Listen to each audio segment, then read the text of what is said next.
We are live. Good morning, Thursday, February 12th, 2026, here in House Transportation. And today in the State House, we have Vermont Creative Sector Day. And one of the things that I really enjoyed in working with the previous chair of House Transportation, Chair Kopp, we shared this as a particular interest to how could we do more in the arts in transportation. And I know we've seen some of the impressive projects like in Representative Burke's territory and like at the roundabout with the rail piece. And then we know and we've heard from some other places about the amount of granite, I guess you would say sculptures that are along the interstate. We haven't found a way yet to highlight and pull out of the woods. And you can talk to the curator about those things. Anyway, so I will always have time for a committee. We will always have time in committee for this area. Is there any particular who wants to go first? Or do they want to join the chair or do you want to go from that side? Well, welcome and welcome return from there or however, who wants to orchestrate? Or if you don't want to go up at the same time, feel free. Yep, we can have a little line up front and Is this Down there, oh, down in the end would be great. it's the witness chair. That way you can pick up the check. this one? We usually make it a different color than ours and there's usually a spotlight. That, and you know, don't worry about the heat too. That's a bonus. We turn up the heat and turn on the lights. I'm Katie Trouts and I'm the Executive Director of Montpelier Alive. And we work closely with Vermont Arts Council and a number of other partners to bring vibrancy to the downtown. I don't have to give you a huge overview of Montpelier Alive, but some of our projects are streetscape focused. Some of our projects are centered around marketing. Montpelier, we're really the marketing branch for the city of Montpelier. And some of our projects are around supporting business. So for instance, through the flood, trying to bring business and local economy back to normal. We're still working on that. But I'm here to present the bridge illumination project. Are you familiar with the illuminated bridges? It looks great. Well, following the flood of 2023, we felt Montpelier Alive and a few community members who stepped up with some ideas felt like Montpelier really needed something big to put us back on the map, to build community identity and resiliency, and bring vibrancy back after such a devastating event as the flood. So in 2023, we raised some funding to do a pilot of a bridge illumination on Langdon Street Bridge. And I believe some of that funding came from the Better Places grant and various donor sources.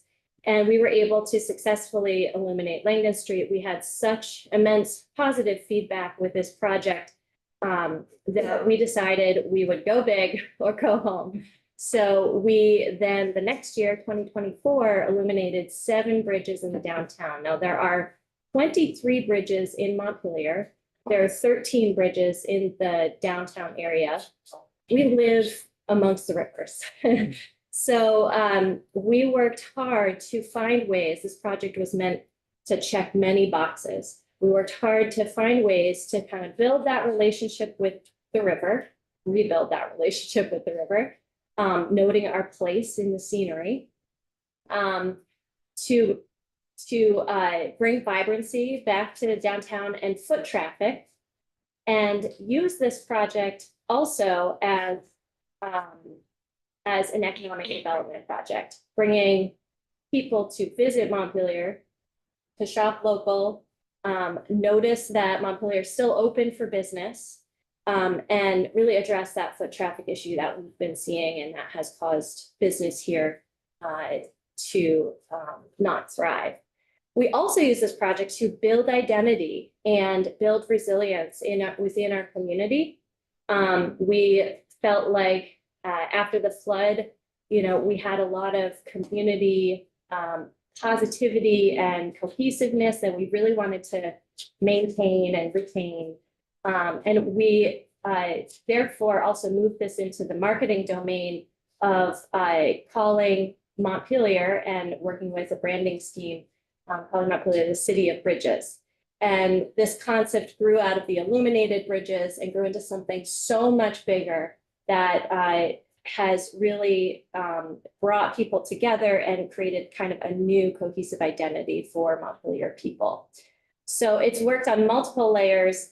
Of course, a strong layer that we have addressed is safety, pedestrian safety, car safety, and bike safety by bringing a light to the downtown. One of the results of the flood is that much of the downtown infrastructure was damaged, and many of the street lights are still damaged on Main Street and some of the side streets in the downtown area. So this was with great effort and great fundraising, an effort to help the city with some of those issues. We put outlets in most of the bridges in town and redesigned some of that infrastructure to be able to light it up again and bring light back for the community and for those safety measures. So this project just hits so many boxes, and it's not just decor, it's so much more. Here's some images of the bridges. Again, this is Langdon Street. The colors are dynamic. We change them with different events. You might see a rosy glow during the Valentine's Day time. We use events also to leverage some marketing and light the bridges and use that to, you know, show people the images and bring visitation to downtown. So it's been really helpful to have them lit for our events and holidays in different colors. From above, yep. And you tell me the organization, you know, the structure, the organization, how it might be tied to the city council, or, you know, is it a city council put together this organization, or is it just grassroots with, you know, how is it organized? Montpelier Alive. Yeah.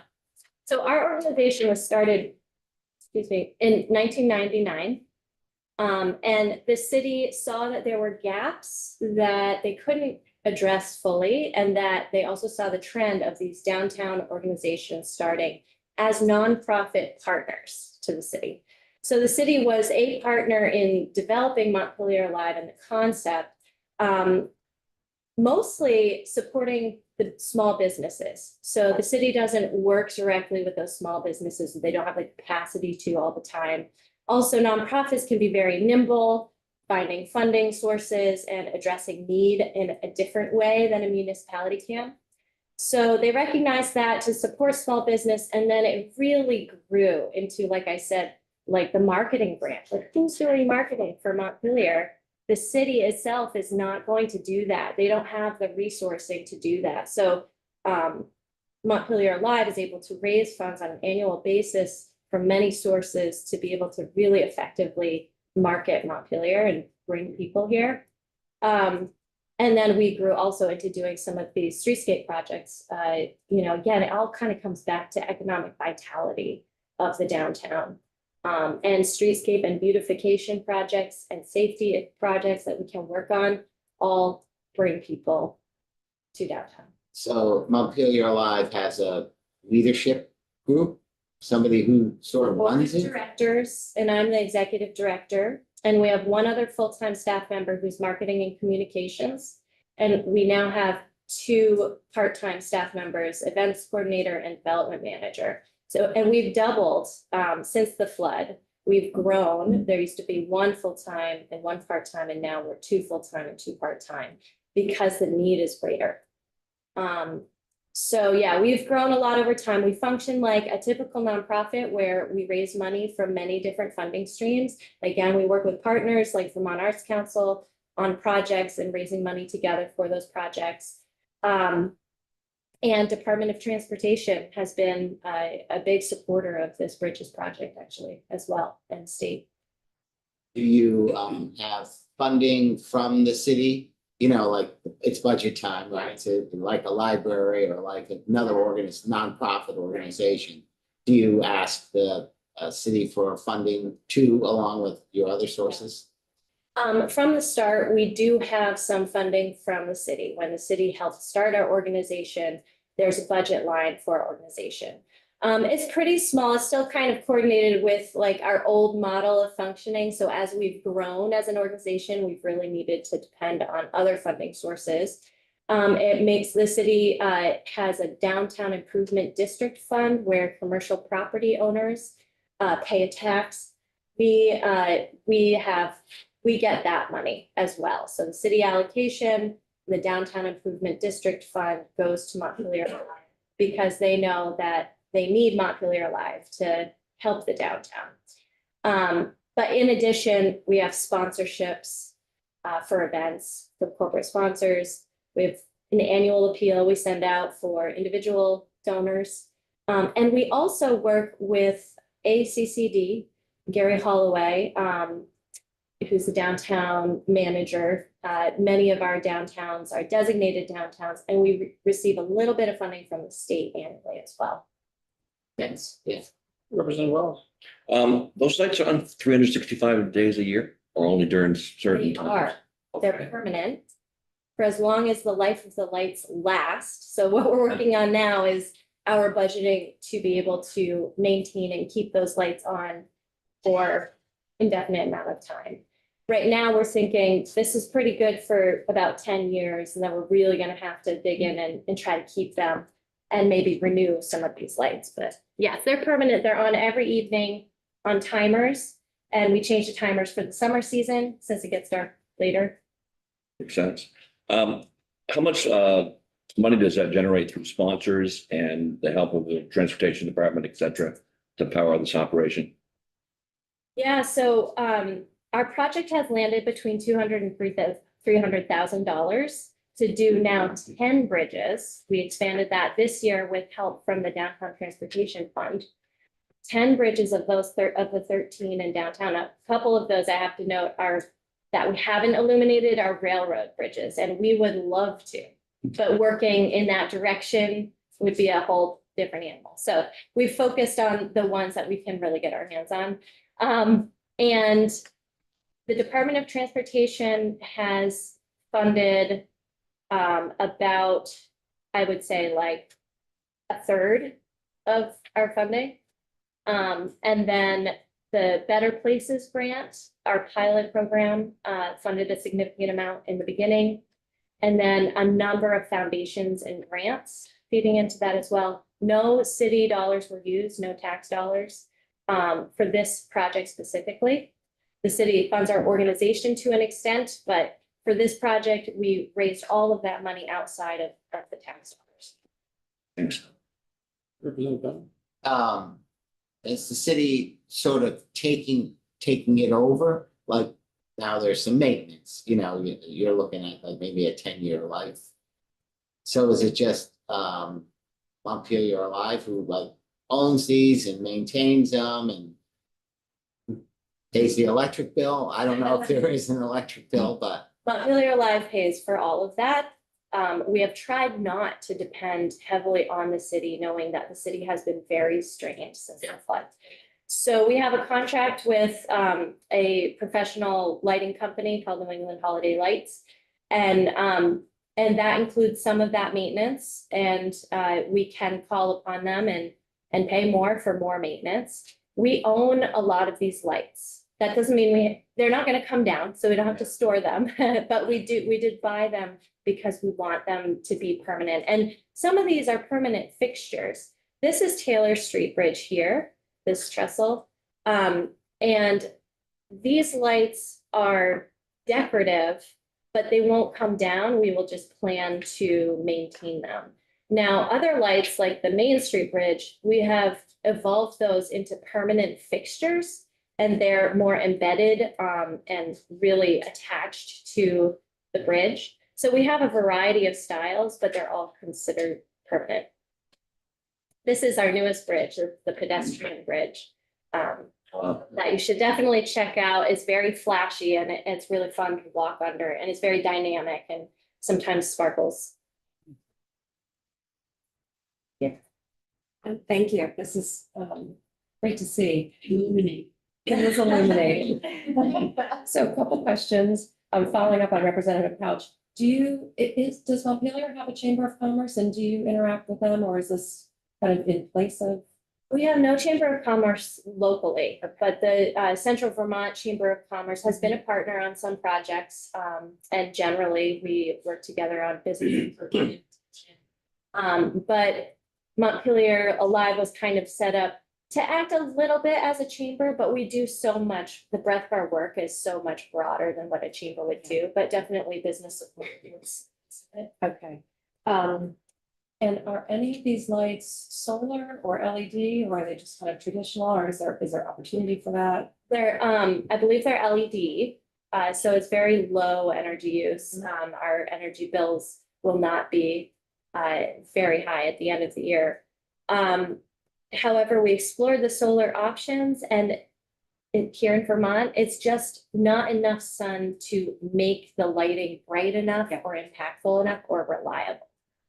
So we really wanted to go that direction in the beginning, but it just didn't seem like the professionalism of the project, that it would suit the professionalism of the project. Couple more questions. So with 10 bridges lit up, what a great opportunity. Do you have like a running race or what, like anything where you are really showcasing the bridges and having an event that sends people through that experience? Well, I'll go back to this first slide. We started an annual lantern parade in November, and it's kind of a marker of the change of seasons because we also do garland and lights on all the lamp posts. Montpelier Alive pays for and coordinates that, as well as these bridges. And though the bridges don't turn off at any time of the year, we use that event to really bring attention to the bridges. We parade through town. We have community making lanterns for a few weeks leading up. And then we parade through town and explore the bridges as a massive parade. The first time we did this, we expected maybe a couple hundred people, and at least 1,000 people showed up. This year, at least 500 people showed up. So I think it's something that the community really wants to do again and again. And then in addition, like we try to illuminate the bridges in specific colors for specific holidays. So an example would be July 3rd, and we do have a running race actually downtown on that day. And so we try to tie together our illuminations with specific events that are happening. And hopefully creating new events around it. It's a young project. This is the 3rd year of the bridges, so there's a lot of potential. We have St. Patty's Day coming up, so the bridges will turn green. Again, great excuse to like market Montpelier and be like, you gotta come check out these colors. But the more events, the better. And that was the recommendation of a company we worked with around the marketing of this project. They thought that events would be really the greatest way to amplify. And you have that corporate cup, but actually that's in May when it's light Yeah. out, so that probably wouldn't showcase the bridges. Not as much. Yeah, the lantern parade is a really good one because it's at dusk and you can see those bridges as the sun goes down and it gets dark. And is that, you said that's in November? November, yeah. Okay. And one more question, this is not really related to transportation, but just more economic development. I was in a retailer in Montpelier on Friday and buying some ski equipment and chatting about the struggles that they are having. And I didn't realize that during COVID, a lot of the wholesalers started selling directly to customers, and they haven't changed that practice. So, for example, Onion River is competing with their suppliers to sell skis and poles and apparel to consumers, and they're having experiences where people come in and try on stuff and decide what they want and then say, I'm just gonna get that online, which is really devastating for businesses. So I didn't know if you have any programs to message to the public the importance of buying local. And I think often people don't really think through convenience. Buying online is really cutting into local businesses. Absolutely, yeah. That's a big part of our mission, and a big part of what we do year round is shop local campaigns.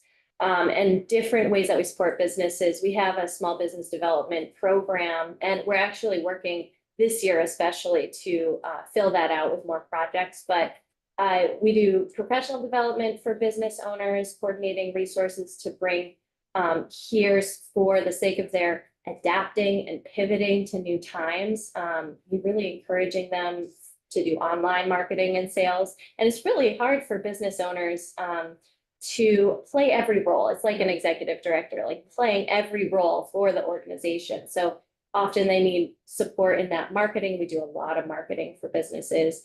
And we even have some grants that go out each year to businesses they can apply for either technical assistance, or this year we did an interesting thing to fill empty storefronts.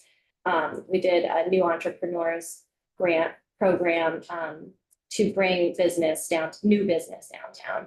So every year we offer something a little different. And then during the holiday season, we really push the Shop Local marketing campaign. So advertising dollars going out for us is really heavy at that time. And we take our cues from the business community, we work with their challenges and do what we can. And one thing I wanted to mention, there has been discussion in this committee, and there is a bill that includes this part, which would be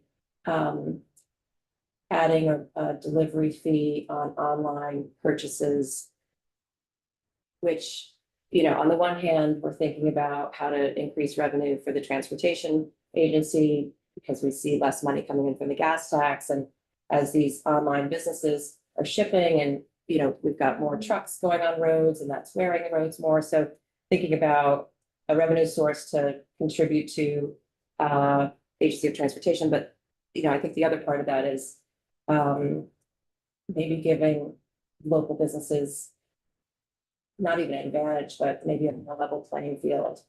And I'm just wondering, is that something that would appeal to your group or?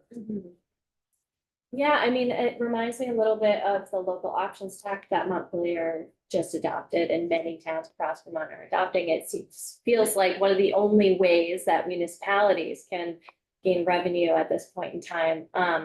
Businesses, what if businesses are shipping out on deliveries? So that there would be a charge there. And so, I don't know how your program would work, but I know at first businesses were very nervous about the local options tax affecting visitation. And I don't know if that applies for this concept in the state, if that would affect relations or whatever with these companies, but businesses were worried about that, but eventually decided, the community and businesses, they decided it would be okay because we need that revenue to help the downtown.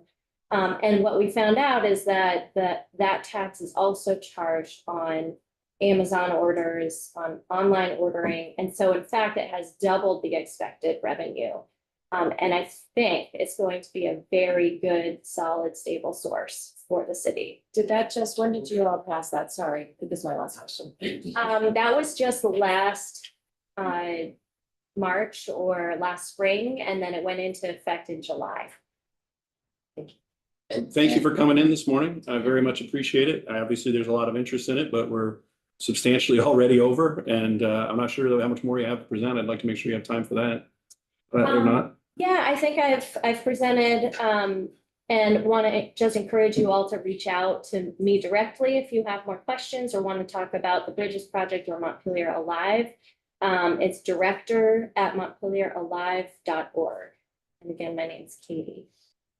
You're Let's make it you're quick, please. I just want to thank you for, this is really amazing. I think it really shows how partnerships between the creative sector and the economic impact and the economic impact of the arts. This is what I think the Creative Sector Day is meant to highlight. And I just want to welcome people here from the Vermont Arts Council that's done so much all over our state, including Michelle Bailey, who's been the Arts Council for many, many years, working hard, and others from the. So thank you very much for your work. And I love walking around Montpelier at night and seeing the bridges. I wanted to mention, we also started a Bridges walking tour that can be accessed from a QR code on our website. Great. And that was another way that we really were able to use the Bridges Project to get people more engaged downtown. You walk through the downtown, past the shops, so people have the opportunity to shop or to recognize there are shops there while they're exploring the bridges. So just using this project in so many different ways, so many different levels. But please do explore our website and webpage. We have a bridges webpage with that information on it. MontpelierLive.com. Leslie? Oh, that's good. Yeah, thank you. Okay, well, thank you all very much for good luck with your day. I hope it goes well and certainly look to see you again next time you want to come in. Great. Thank you very much. And there's a reception this afternoon. Yes. Would you like to announce, feel free to announce real loudly on your way out.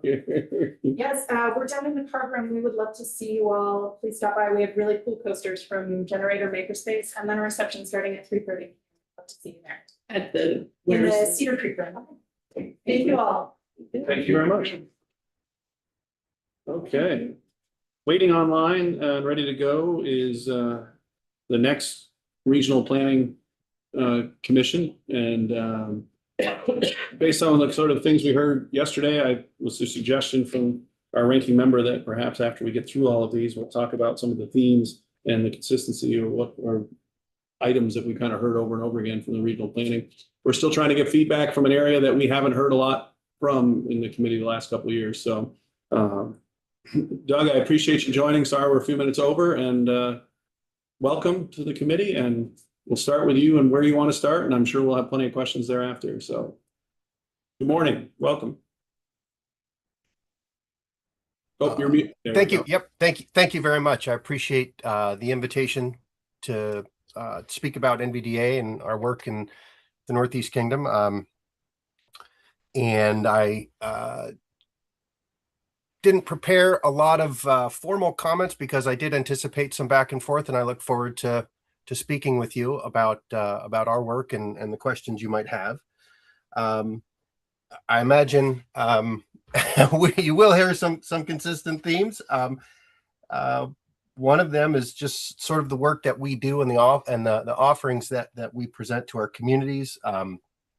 NVDA represents all of Caledonia, Essex, and Orleans counties. We're a very rural area, but we still have a lot of benefit and need with respect to transportation planning and the technical assistance that I'm going to speak about. A big part of our work is sort of interfacing and assisting municipalities getting through various state and federal processes. And we do that. So that would be either grant writing or permitting, and as well as making connections for sort of taking municipal needs to the next level, from planning to sort of implementation. And we do that through our Transportation Advisory Committee. And that is, made up primarily of our municipality representatives. And we have ever since I've been at NVDA, which is going on 23 years, we have worked with our select boards, who are, our member organizations, to appoint representatives to the TAC, and that really is to ensure we have that sort of back and forth, that we get their concerns and they get the benefit of the information and the technical assistance that we're providing through that venue. Similarly, our road foreman meetings are a really important sort of line of communication, and we have for a number of years now had a strong road foreman network, and we provide technical assistance and bring in other state agencies as well as obviously VTrans technical experts. We collaborate very closely with our VTrans maintenance district project managers to develop those agendas and to bring that technical assistance. And we do everything from, regular sort of classroom type offerings that we collaborate with Vermont Local Roads. And over the last number of years, we've really focused on stormwater mitigation, bringing in folks from the municipal road general permit area, and working on various sort of specific changes that have happened over the first and second cycle of that permit. I don't want to get too much in the weeds on that, but I'm happy to talk about that in a bit. And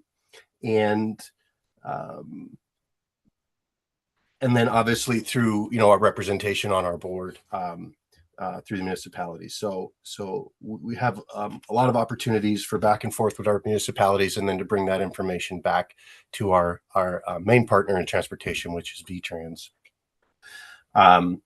And we also offer a lot of data collection services for our towns, and we work collaboratively with the state. So that would be traffic counting, volume, speed counts. We offer technical assistance to municipalities on things like setting speed limits and traffic calming.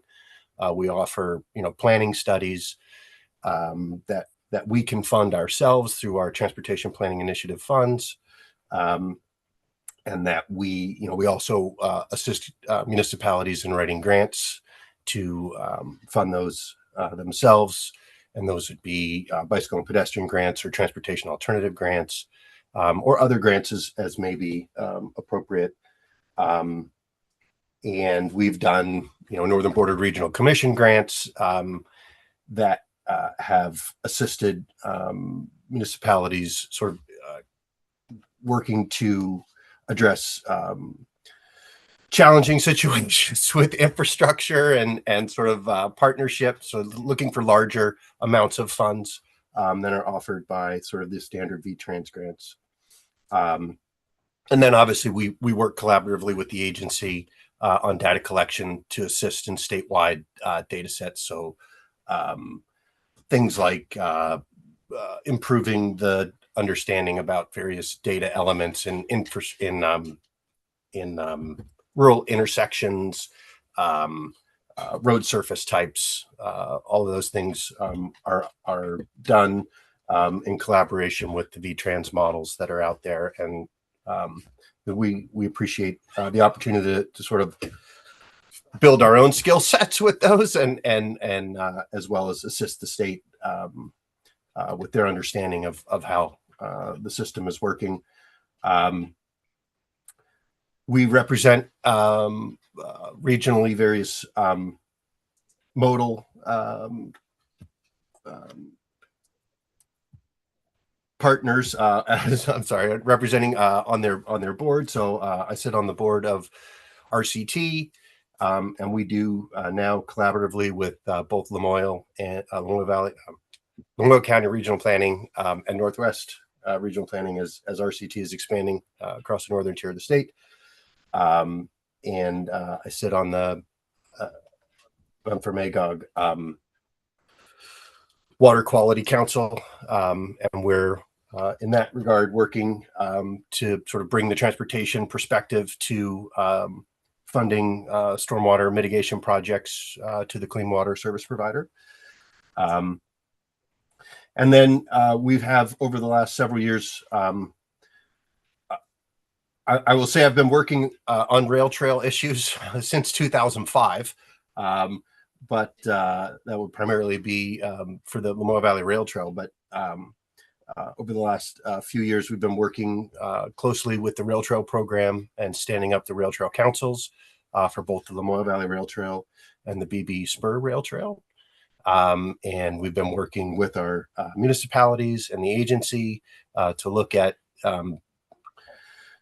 building out trailheads, developing ways for local businesses to sort of strategize and utilize those really important regional assets and interregional assets as economic development tools. In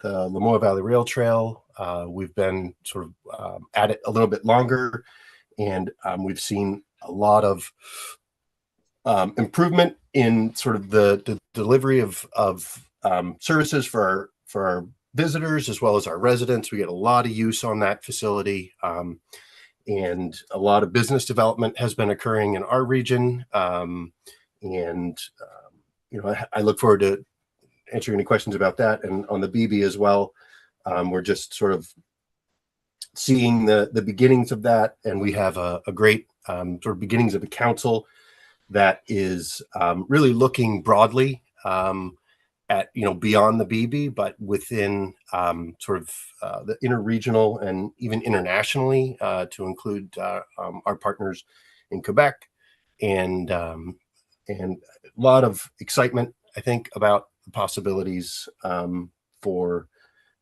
what that trail could be. So throwing a lot out there on the table. We have a lot that we do. We keep pretty busy right now. I'm working sort of over the last couple of weeks.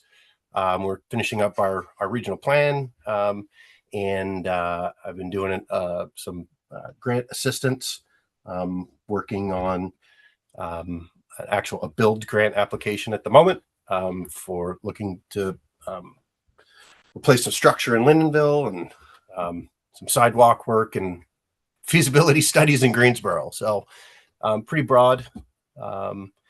But I guess I would just finish opening remarks and saying that from the regional planning perspective, we have seen a lot of challenges over the last period of time. I mean, I think the economic situation that folks are seeing since the pandemic, with inflation and the cost of delivering projects, has made satisfying sort of municipal needs more difficult than has historically been the case, and it's pretty much been difficult from the beginning, as near as I can tell. Towns are really having a hard time, and the ability of towns to satisfy their needs. I think in developing our regional priority list in this latest round, it's become very difficult for towns to find the sweet spot. Where can they actually make the improvements in it? So I'm thinking particularly about town highway structures. In the last 6 months, I think we've had a number of structures come up that the towns are really struggling to figure out how they will proceed, and are really looking at things as a broad class of sort of strategic disinvestment. It's not something that they want, but it's something that I think at this point they feel, it may be the most viable alternative in some of these instances, and I'd be happy to talk about that more. So I'll end there and welcome any questions. Okay. Thank you, Doug. I don't know that I officially had you introduce yourself for the record. We're a little late for that. So, name and title. And Doug Morton. I'm a senior transportation planner with the Northeastern Vermont Development Association. And how many towns, municipalities, entities that participate in or that are members? And then I'd like to comment, not specifically, but in general, how many participate? So how many? So we have 55 municipalities. Wow. And how many do you think are organized and able to participate? So I have sort of a core, say 10 to 12 that are regular participants. I mean, I think it depends on your definition of participation. I have very, very strong participation in the way that towns are able to participate. We have a lot of municipalities that I imagine all of you have towns in your districts that, have the same 3 or 4 people that do everything in town. And when those people move on or, unfortunately pass away, there's a void. And so having been at NVDA for over 20 years, I've seen sort of ebbs and flows in the availability of people to show up to these meetings and to participate in these meetings.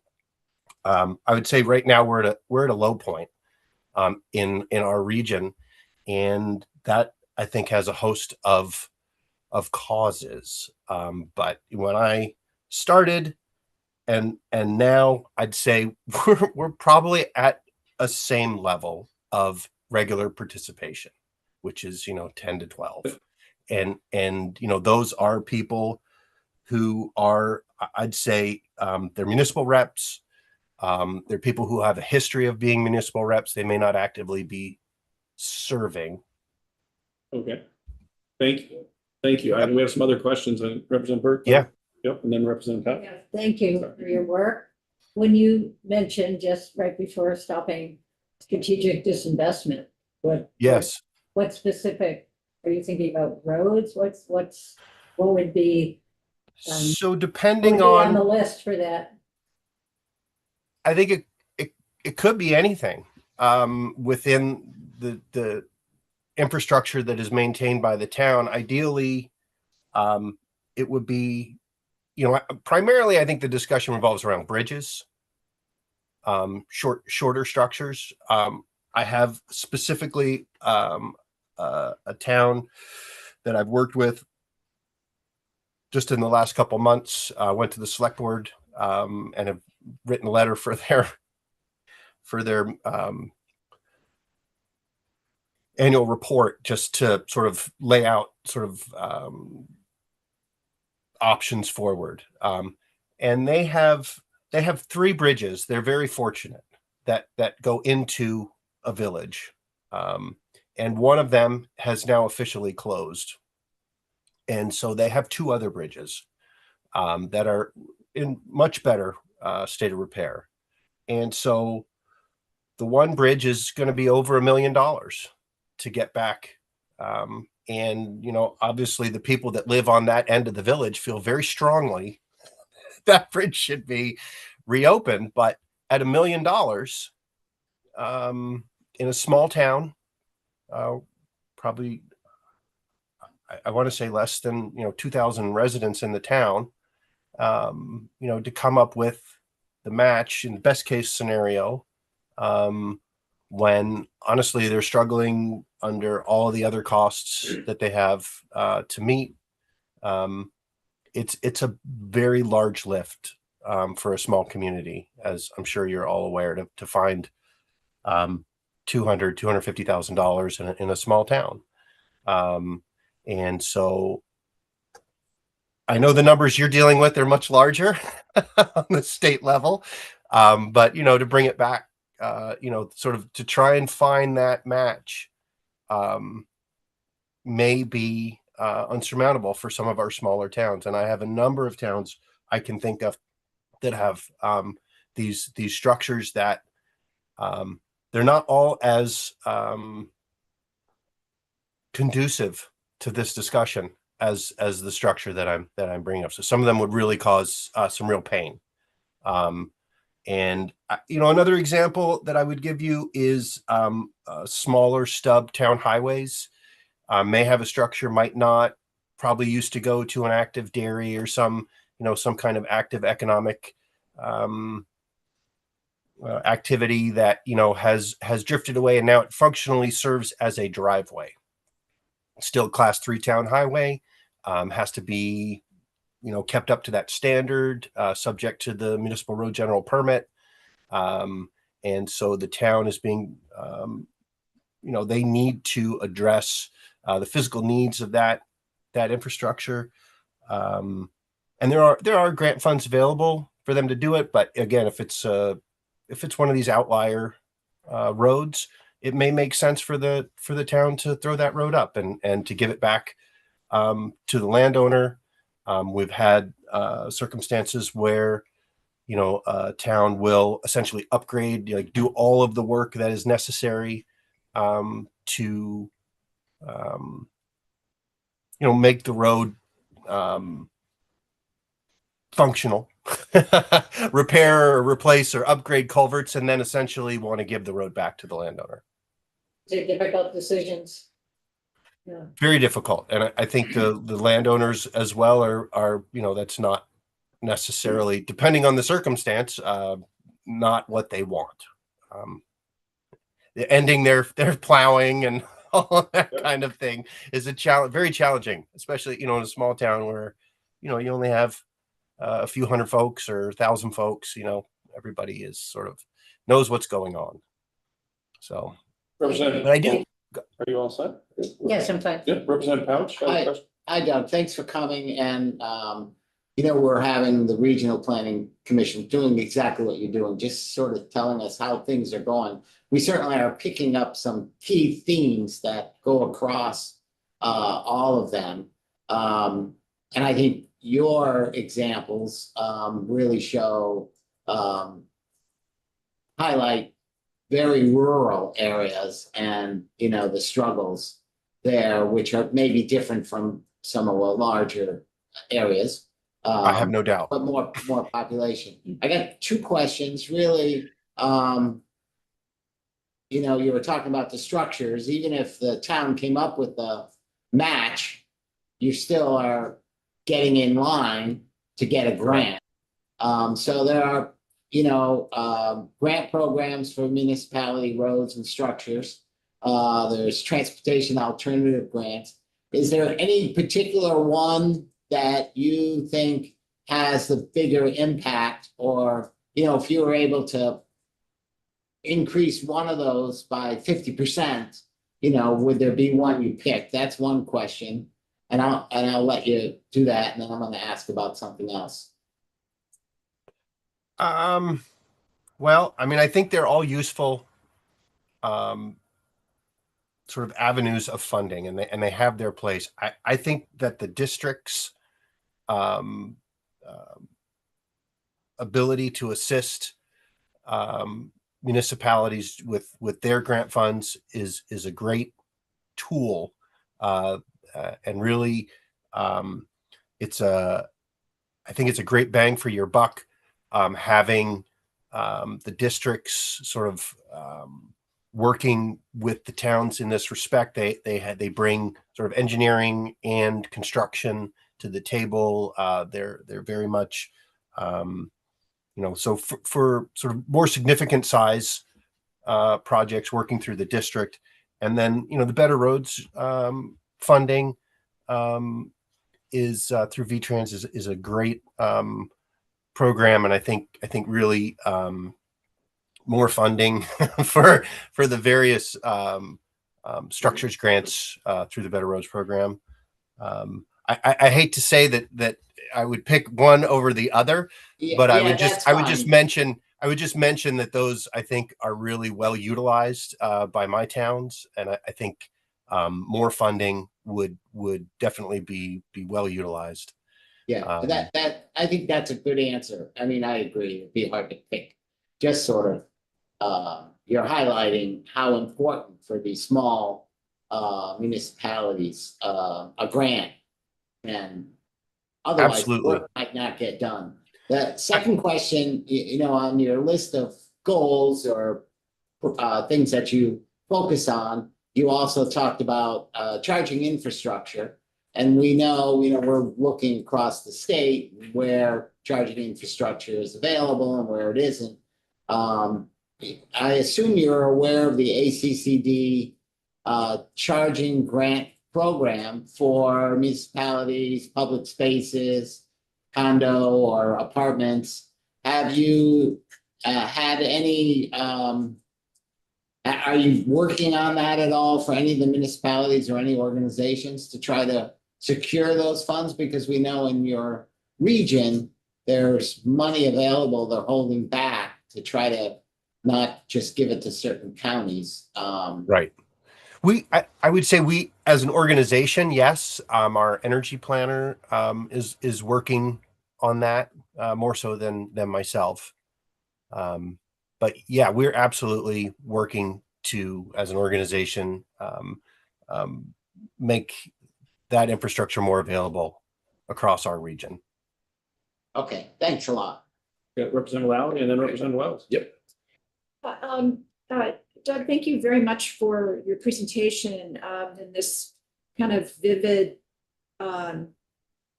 vision of how infrastructure is forcing towns to kind of contract a bit, and make really hard choices. We're thinking of the bridge example, and certainly feel for the folks who are going to be impacted by that. I am just wondering, how much appetite there might be with the LVRT and given this need to be very thoughtful and intentional about the money that's available for infrastructure investments. And then also the fact that the federal government declined to help you guys out with the flood resiliency after the flooding, the recent flooding. If this is kind of whetting an appetite for smart growth investments, I noticed in your sheet that you provided a huge amount of emphasis on multi-mobility and walking and biking as the kind of foundation for. Absolutely. Yeah, if you could, I hope that wasn't a too long-winded No. way of putting that, but if you could speak to that, it would be very interesting. Absolutely. I guess I would start with the just the rail trail infrastructure and sort of the necessary investments and sort of continuing investments that are going to be required. I do think those are really important. I think our region, our municipalities see those as really important for their economic well-being. I think we have seen and are likely to see continued growth around those facilities. And so for our region, and I would hazard to say for every region where those facilities exist, that's a really wise investment.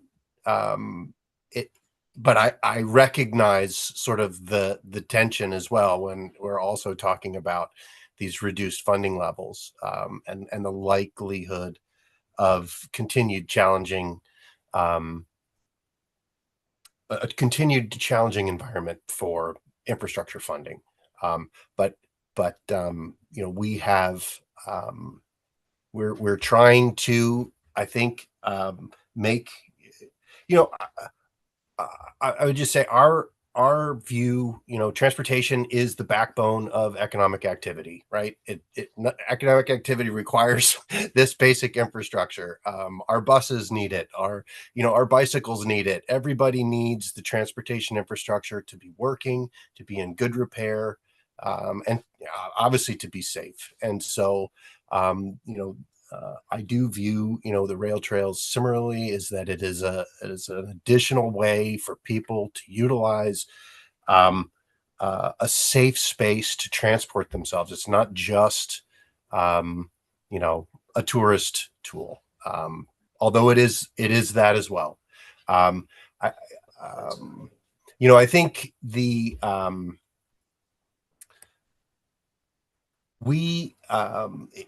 sort of. So I'll just set that there. I'm not going to answer any more questions about that, but the sort of multimodal and travel demand management and those are really important safety and quality of life additions. And I think we're seeing more and more. I've done a number of efforts over the years, and we're always being asked for that type of assistance in making our villages that more safe for walking and biking, and those are really important projects for the residents that live near those roads that are going to benefit from those facilities. And I just think that is really important, and the ability to have multimodal connections through transit that links to a functioning sidewalk network, which connects to the various attributes of the community. That's essential for quality of life. Even, in our rural villages, people want to see those improvements. And so, I think that those things are, they're really attractive and things that we get asked about and that we work on a lot. Sorry, kind of lost the theme there. If there was another one there, please let me know. Thank you, Doug. We got a couple more minutes, but we have two more questions, one for Representative Wells and Representative Lally. Yeah, do you have any specific projects you're looking at in Orleans County? Well, in Orleans County, I mean, we're working in Newport City and the town of Derby on the BB, and we just completed a study, a project. Are you talking, just to clarify, planning efforts? Yeah, it's anything that's coming down the road that you've been So contacted about in your office that we So, can look towards in the future. Absolutely. So there's a number of actually irons in the fire right now around walking and biking in Newport City and Derby. And so we just completed a study, just had our final meeting with the city council last week, that is essentially looking at just this type of work. So it provided a number of options for connecting downtown Newport City up to the BB Spur Rail Trail. So we have a number of efforts that we'll be working on over the next couple of years, I would imagine, with the city and with the town of Derby and with the surrounding towns. So that'll be one example. Representative Lally? Yes, I just to kind of follow up on my previous line of questioning, I wanted to, I noticed that St. Johnsbury is considered an opportunity zone, as is Johnson, the other end of the LVRT. And I wanted to see if you could speak to use of the LVRT as a way for people to get to local jobs. We hear a ton of stuff about how it's great for tourism and all of that, but Right. I'm kind of interested in year-round access to jobs. You know, we've got fat tire bikes now. People can use a snowmobile. You know, there is potential for, I suppose, a dog sled, year-round job access. And just wondering if that's happening. You know, it's absolutely. I would say it is not the norm for people to want to ride their bike all winter long, but it does happen, and I know I myself have been contacted about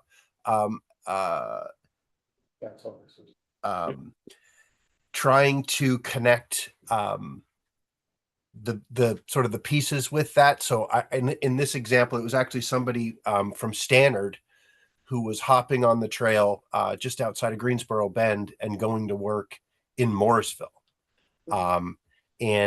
I know that there are people that do sort of the Danville into St. Johnsbury commute on the rail trail. And I say that because, you know, what a great commute. It does happen, you know, and we have been approached by folks looking to make connections. We're very fortunate. We do have Route 2 with parallels for that section. And so people that want to make connections to the Route 2 commuter on RCT to go, say, into Montpelier. And so, you know, it is something that people are availing themselves of. And I think we've, at our Rail Trail Council, we've tried to be open to that and you know, understand the different dynamics of people who are utilizing this infrastructure. So I think there is an opportunity for that. Thank you. Doug, thank you very much for joining us this morning, and thank you for your 23 years of service, and good luck with the next 23. And Thank you so much. Thank you. Thank you. Have a great day. Thank you. Take. And we're going to move right over to the next. So, but we're in the room this time. So, Chris, you want to move up towards the witness chair? That would be great. And Charlie's already here for the next one. So here, I won't have to make both speeches, but we are taking a tour of the state from one regional planning commission to the next. And what we were told is that prior to a lot of us, there used to be a kind of an RPC day, and there was a lot of TAC discussion, and we haven't heard in this committee that feedback in a while. And so we wanted to, we started off in Addison earlier yesterday, and we just left the part of the Northeast Kingdom, and now we're headed south to Windham County. And We welcome you to the committee. We've done this before, so if you want to introduce yourself and tell us about Wyndham and then really tell us about your interaction with the agency, the programs, et cetera. We'll get lots of questions, but we want to hear what you have to say, and we're looking to see what works and what isn't working, so. All right. Thank you very much for coming. Thank you for having me. Chris Campen, Executive Director, Wyndham Regional Commission. And also among the RPCs within the Vermont Association of Planning and Development Agencies, I chair ostensibly our emergency planning and disaster recovery committee, then also conservation for that. And so I'm going to go over what's going on in the region, but I'm actually going to conclude with some disaster recovery outlook concerns that I have. So I will share that with you shortly. Let's I see. think we have this on our. No, we don't have this one in our. Have you sent that one over to our? Yes, yesterday. She will That's okay. check it out and make it available, let us know when it. Cool. All right. We'll play a little catch up. Okay. You want me to give you a second? No, Right there. we don't want to cheat your time. We can Why is this- catch up. Yeah. Why is this not, let's see, Oh, did she not share? screen sharing, but the pages aren't changed here. Yeah. Let's see, I don't know why this is. I'm gonna stop share for just a second.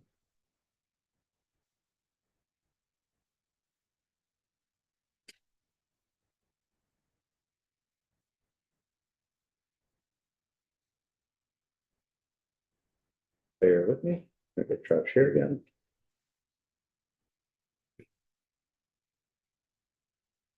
Here. There we go. Again, all right, we're looking good. Terminal. There we go, all right. So, when, I'm not gonna go over the whole TPI, I'm sure you've heard this multiple times now, so I'm just gonna go over what we do, our region. So our mission, the Wyndham Regional Commission's, mission is to assist towns in Southeast Vermont, provide effective local governance and to work collaboratively with them to address regional issues. We serve 27 towns over 920 square miles in Southeast Vermont. It's the 23 towns of Wyndham County, Reedsboro, Searsburg, and Winhall, and Bennington County, and Weston and Windsor County. Our largest town is Brattleboro with a population of about 12,000. Our smallest town is Somerset, population of 3. That varies sometimes. And then our, because I just think this is important for people to know. Kind of blew my mind when I first took this job. I'm in my 16th year. And among our 27 towns, we have 26 town garages, 26 salt sheds, and 26 road crews. See, 3? Yes, it was 6 for the 2020 census, but then I guess that family moved out, so we're back down to 3 again. So it was on the fastest growing, yep, it's unincorporated. So somebody's a sheriff and somebody's a judge and somebody's a. The state appoints an administrator. And it's shared with, oh gosh, right over the hill. Large reservoir. Yeah. Yeah, it's all Forest Service land and Great River Hydro, right, What town's that? Somerset. It's a beautiful resident. Sounds like a nice quiet place. It is a very nice quiet place, except during deer season, yeah, it's a little noisier then. That's probably when I'd want to visit it. Yeah, there you go. So we have approximately 1,700 miles of roads. We do have both passenger and freight rail, most of which is under New England Central ownership. We have a short section of Green Mountain Railroad in the town of Rockingham. And in our region, rail development in Western Massachusetts could have significant beneficial impacts. We already frankly benefit from what's called the Valley Flyer, which has increased service to Greenfield, which from Brattleboro is only less than 30 minutes away. And so as they look at rail expansion, connecting Boston to better connecting Boston to Western Mass, and then across Western Mass, we can talk about, and I worry sometimes it falls off the page, but we can talk about potentially increasing connections into our region, but just the proximity could have significant beneficial impacts, economic impacts. And Franklin Regional Council of Governments, which is immediately to our south, in their regional plan and transportation plan, they actually call for not just passenger rail, but commuter rail. Now, commuter rail is a different animal than passenger rail. Right now, it's all passenger. But if commuter rail, true commuter rail ever was to come into that region, I could definitely see much more kind of I've been in high development environments before, but it could create kind of a different development and redevelopment dynamic, especially in the southern part of our region. So just wanted to bring that to your attention because I know oftentimes when we're talking about extending rail beyond the state, we're looking to Montreal, but I just would urge you not to forget about the southern part of the state, or southeast part particularly. We have no airports. The last one was in the vicinity of Mount Snow. And it has closed. I gather that was one of the more dangerous airports in the eastern seaboard because of the way flights had to, the way that it's a private airport, the way you had to come in over the mountains, a lot of turbulence. It was a difficult one to land in. We have significant, our communities are doing what they can to make bike ped investments. Brattleboro has done a fantastic job, as have Rockingham and Bellows Falls. But we have a lot of unmet needs, and especially in our smaller villages, especially like in the Route 30 corridor and elsewhere, where the sidewalks are either very old. I used to live in Newfane, Vermont, in the village of Newfane, where between all the paving and just erosion over time, some of those sidewalk segments have basically functioned as ditches because they kind of gone below grade. But and that's important because, right, we're trying to encourage development, redevelopment in our existing village centers, and part of that is walkability, bikeability. Most of our road miles are unpaved. The black on this map shows the paved sections. Obviously, Brattleboro has the greatest number, followed by Rockingham. The kind of blue is are unpaved. Road miles don't necessarily align well with grand list value. Staff pulled together this chart showing that's the 2022 municipal grand list in millions of dollars. And you can kind of follow that blue line and look above it, the proportion of how many road miles they have. One of the things I want to talk to staff about pulling together is a similar graph to the extent that we can make it work. To look at number of bridges and culverts in these communities too. And ultimately, I think this, again, I'll talk at the end about my concerns around disaster recovery in an era of reduced federal disaster aid, but this is going through my mind. Low grand list value, potential to have to be on the hook on your own for disaster recovery. This was a significant concern to me. McCoy's got a question for you. Yeah. So the road mileage, does that include state roads? Because the Route 30. Just municipal roads. Just municipal. Just municipal Thank roads. you. Yeah. Yeah, this was, we're trying to reflect what's on the, because right, that's always the town's biggest expense. So just quickly, WRC work at a glance from 2025. Held 8 Transportation Advisory Committee meetings. Representative Burke attends frequently, as does Senator Harrison. Engaged 26 towns in transportation planning. We don't ignore Somerset, but their needs are generally addressed by the state, and they'd certainly reach out to us if they had something. Spent 85% of our budget on municipal technical assistance, coordinated 14 activities among towns and V-Trans. That means kind of facilitating those engagements between the municipalities and V-Trans. We updated our transportation plan as part of a regional plan update last year. This was pre-Act 181. Before Act 181 was enacted, we were already about 3 years into a regional plan update. And so we wanted to go ahead and finish that. And this year we'll be finishing the Act 181 update. Assisted 14 towns with grant applications. And this FY 2025, this is state fiscal year. Conducted 70 data collection activities for V-Trans. I serve on the Southeast Vermont Transit Board. And our RPC helps support the Elders and Persons with Disabilities Transportation Program, along with Mount Scottney Regional Planning Commission. We assist with a variety of town inventories like road erosion, bridge, culvert, signs. And when I came here, this is my 16th year, it was really interesting to me.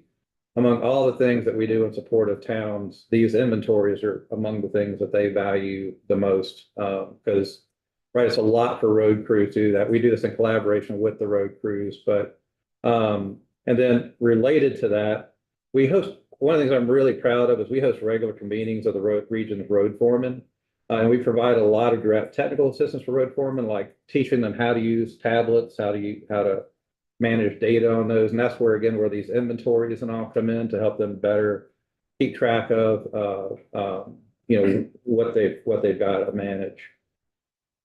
And I was going to provide some highlights. Over the last few years, again, like I said, I'm really proud of our road foreman meetings.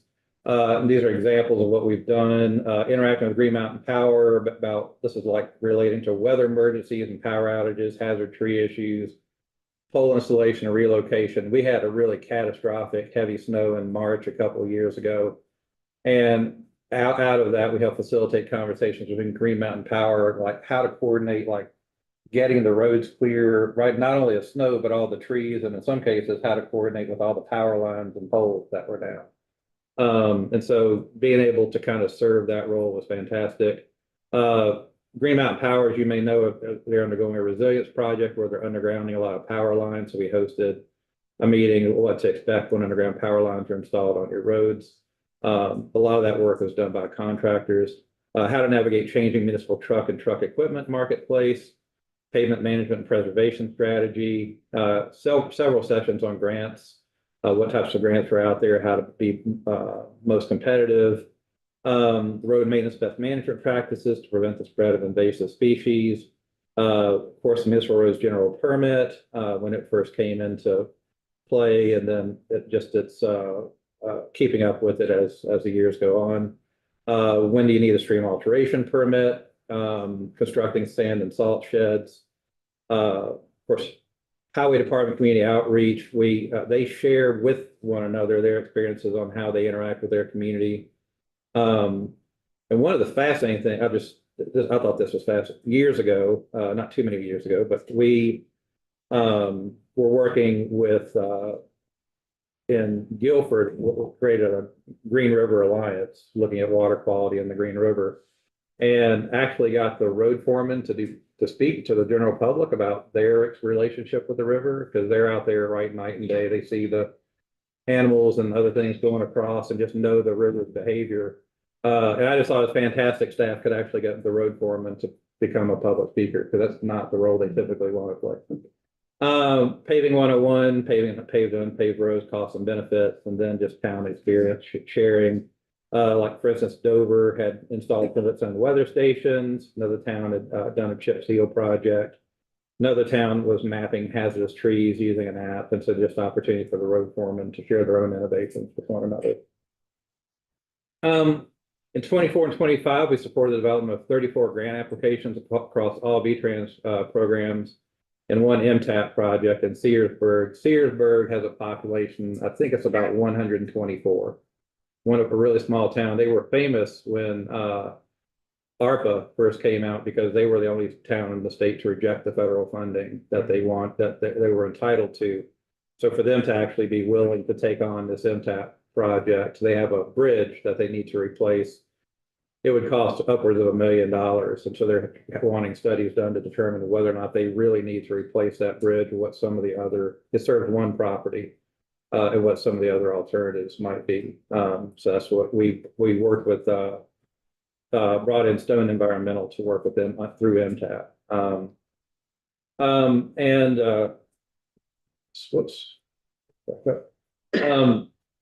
And currently we're serving as municipal project manager for 15 projects, ranging from trail scoping studies, flood resiliency scoping studies, village sidewalk projects, box culverts and projects, federal lands access program in Stratton.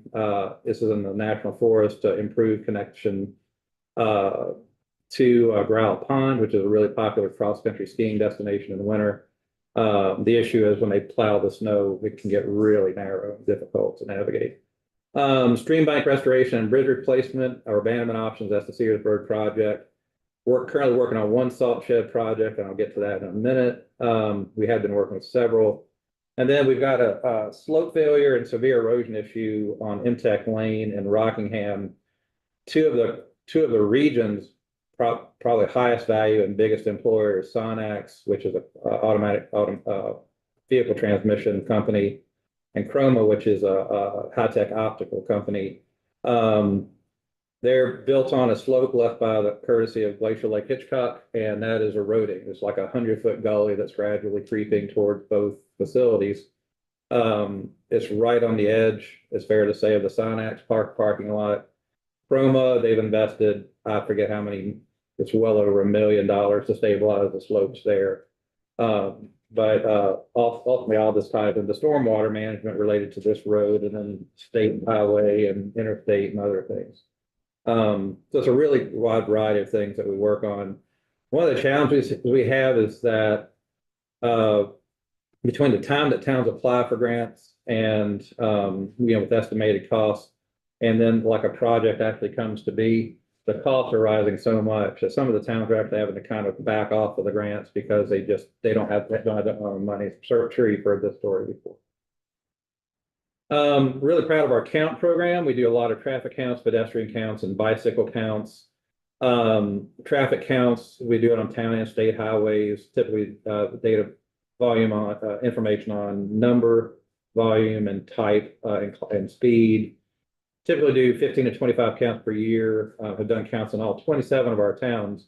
Somerset's important because we get a lot of winter traffic up there, especially with snowmobilers, cross-country skiers, and then also in summer, of course, with the Somerset Reservoir. If you've never been there, it's really beautiful. It's a man-made lake, but no motorized boats are allowed on it. So it's very much a wilderness experience as opposed to Harriman Reservoir, which is right below it, which is a heavily used motorboats and everything else. So within close proximity, very different dynamics there.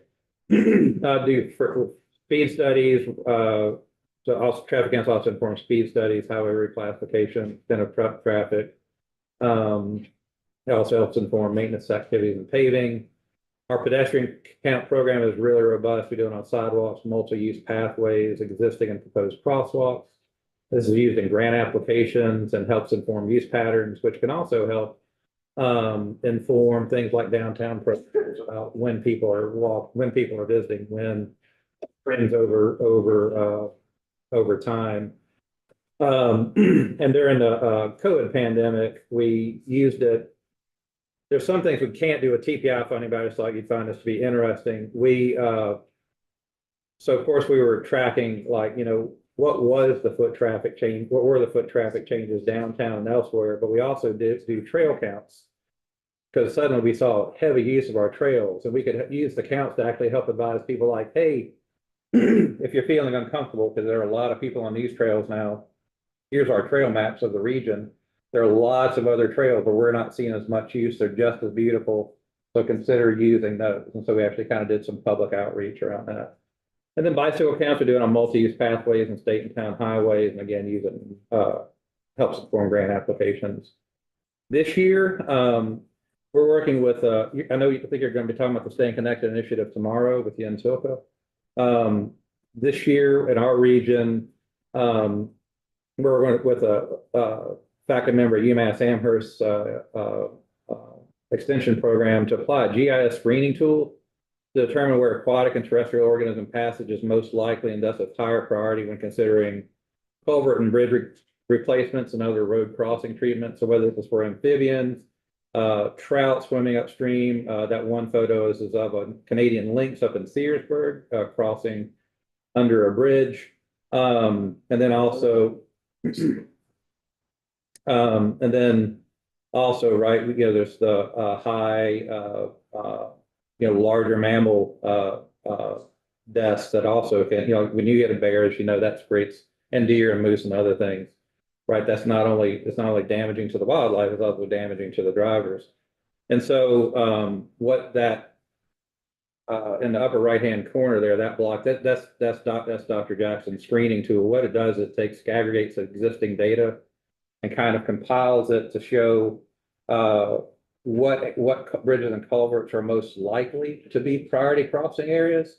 So that way we're not trying to figure this out for every single culvert. We just know like it's almost like a heat map, right? It's like these are areas that really we should probably give more, greater look to so that when those culverts or bridges are replaced, or frankly, when other grants are available, sometimes there may be grants that are specifically available to replace bridges or culverts or improve them to improve these, to improve their connectivity across wildlife corridors.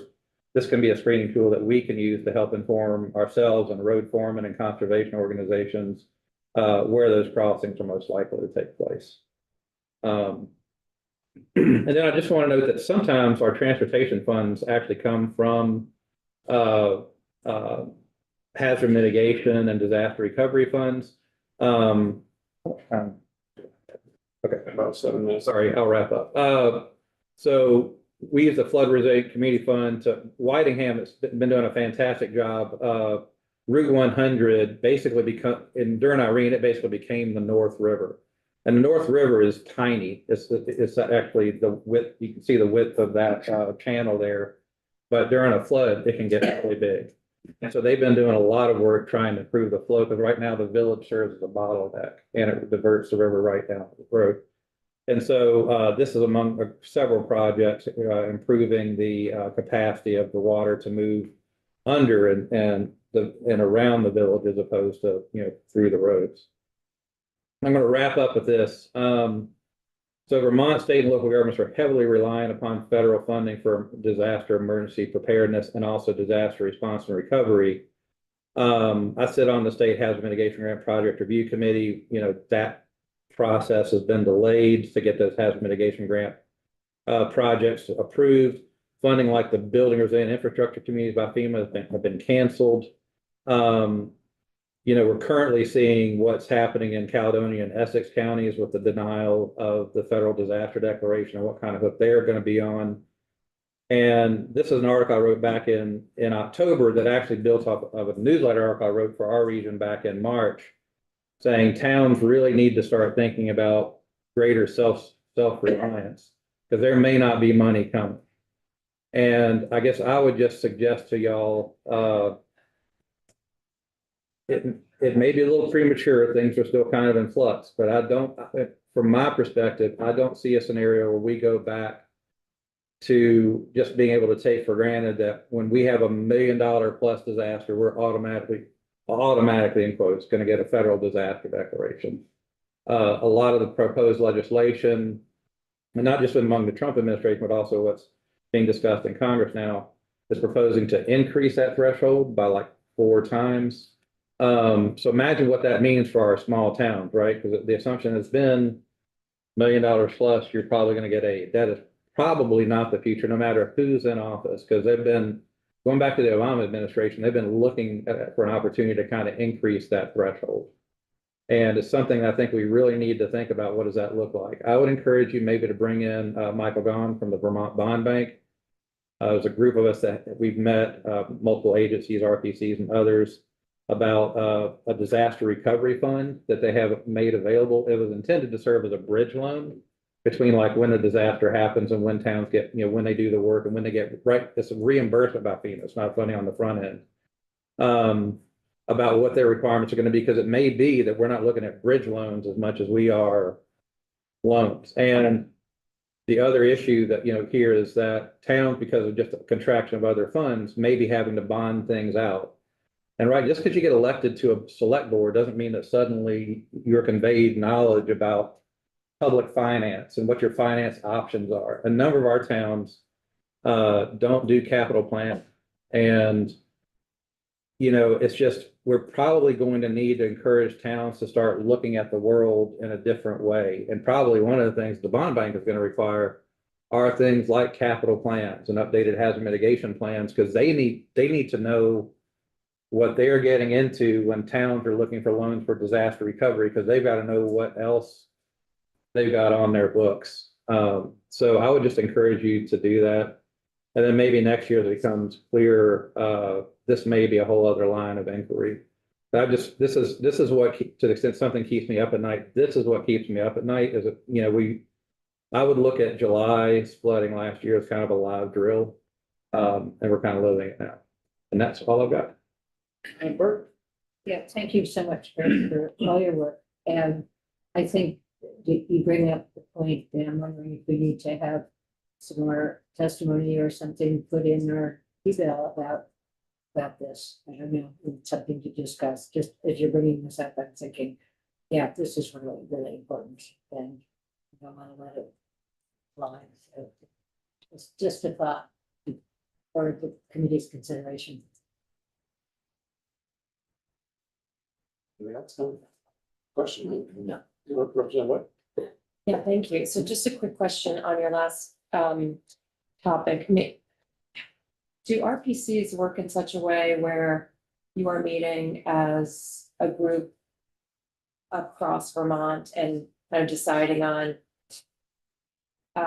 things that municipalities really need to be educated about, like this, for example, like the growing need for capital planning, the potential use of the Vermont Bond Bank to help get them out of potential scenarios that have happened or will come in the future. Yeah, we do oftentimes in collaboration with our partners, like the Vermont Bond Bank, actually came to us to engage us in the conversation about how, what should they be aware of, what should they be thinking about. And the RPC directive, we actually meet on a monthly basis. So we meet on a regular basis. The transportation planners get together on a regular basis. So yeah, we do. I don't know if it's as necessarily as structured as what you're talking about. We do have like our own legislative priorities that we come up with on a regular basis, but some of these things we kind of have to talk them through among ourselves and then with, of course, with the agencies or other players out there before we would even know what to bring to the legislature. One thing I will note though is that RPCs right now are sidelined in our emergency planning work. We have been since October. FEMA's been sitting on what's called the Emergency Management Performance Grant that supports, RPCs, right? We're 95% grant funded. And so a lot of our billable hours are tied to these grants that come through the state, sometimes with federal origin, and this emergency management performance grant funding comes from through VEM, what originates with FEMA. And so nationwide, this has been on hold since October. And it's actually affecting VEM's budget. I think they're still chewing down their 2024 funding. So for all these months now, we've not been able to continue the outreach what we usually do with municipalities on emergency planning, which is to me very impactful. If this keeps going on, it's going to be problematic. The other issue we're facing is that one of the rules that FEMA is proposing for sub-applicants, which is what regional planning commissions are, is that we would have to provide bios and resumes for all of our commissioners as a condition of grant acceptance. And I don't see a situation where all of our commissioners are going to be willing to provide that information to FEMA. But our commissioners have nothing to do with the staff work that we do around the emergency management performance grant. But this is an issue, again, nationwide. This isn't just for Vermont. I'm sure there's been a lot of pushback. And right now, the state doesn't even have its own grant approved by FEMA, so there's no way to know exactly what finally the sub-applicant requirements are going to be. But just something for you guys to be aware of, that there's a whole area of work that we're doing what we can, but I would argue this is where a lot of our work touches actual life safety concerns. I mean, of course, there's some other transportation elements that do too, but it's problematic. And we're kind of a core piece in technical assistance generally, but that emergency planning work not only affects, so many of our disasters are transportation disasters.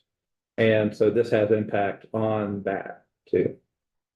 And so when you say that funding has been on hold and it's impeding your ability to do some of this work, what does that look like? Does that mean you have an employee who you had to furlough, or just certain programs you're not able to move forward with? Does it affect your labor? Does it affect?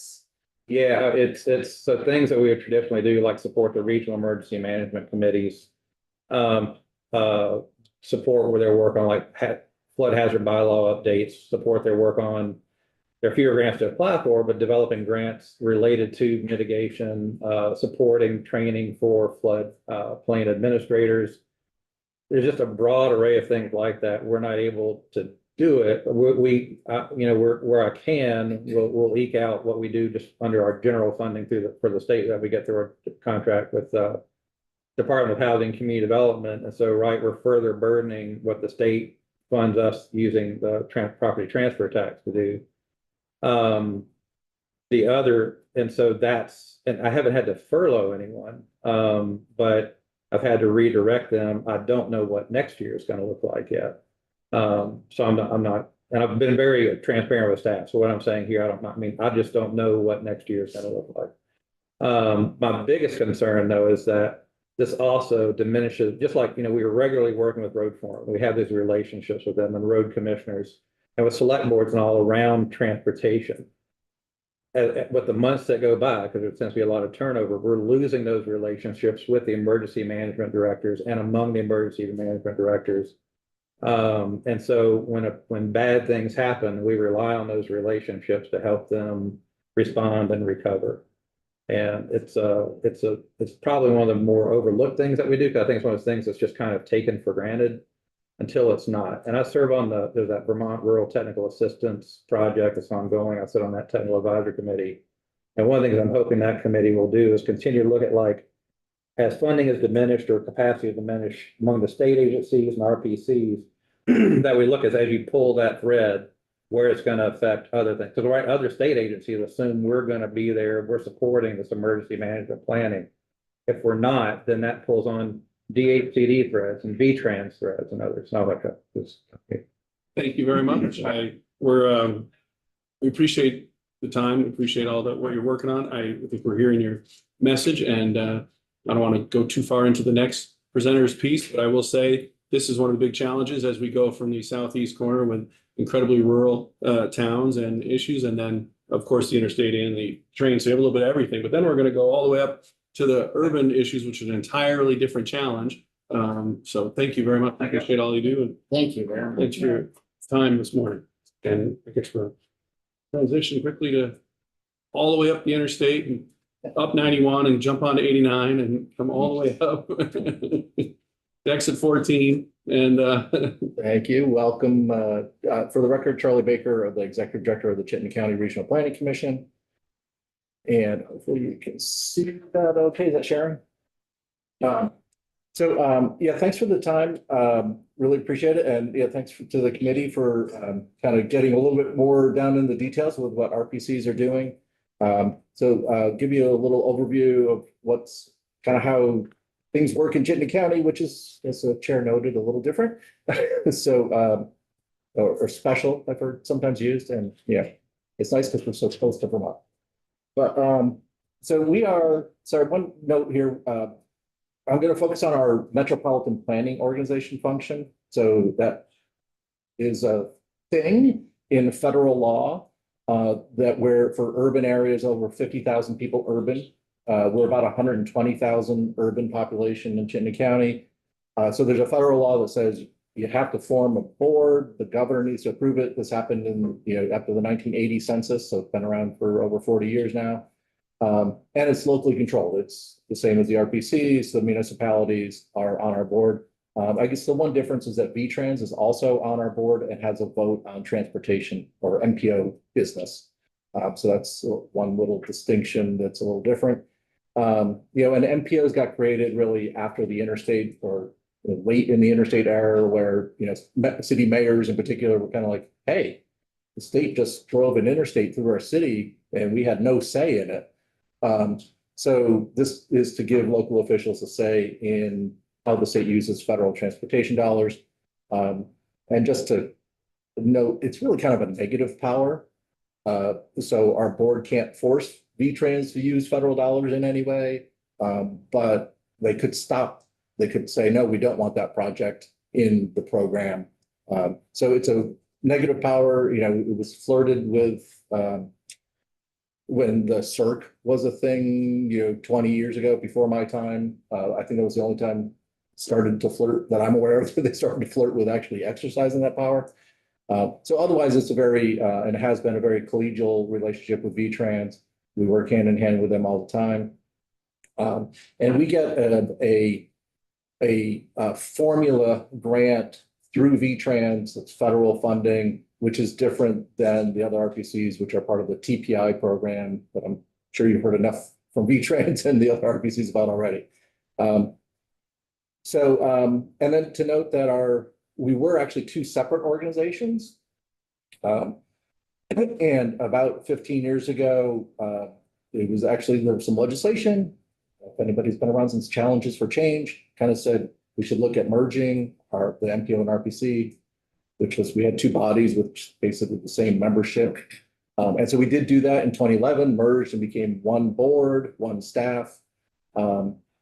So that was a really good thing. And here are some of the key things that we have to do because of the federal funding requirements.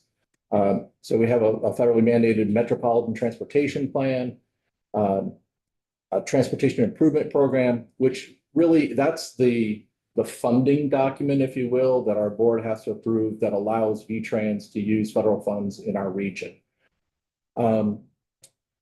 The Unified Planning Work Program. So we actually kind of document our annual work program and how we're using those federal funds. We now use it as a tool to document all of our work. So it's not just the federal transportation funds, but as you've been, I'm sure, hearing, regional planning funds, emergency management funds, even when municipalities ask us. So we document everything. We go through a process every year of what should we work on next year. And that's all in our work program. These are all links. If you are bored and having trouble sleeping, welcome to dive in. Public participation plan is also a federally required document. And we're actually in the midst of updating that right now.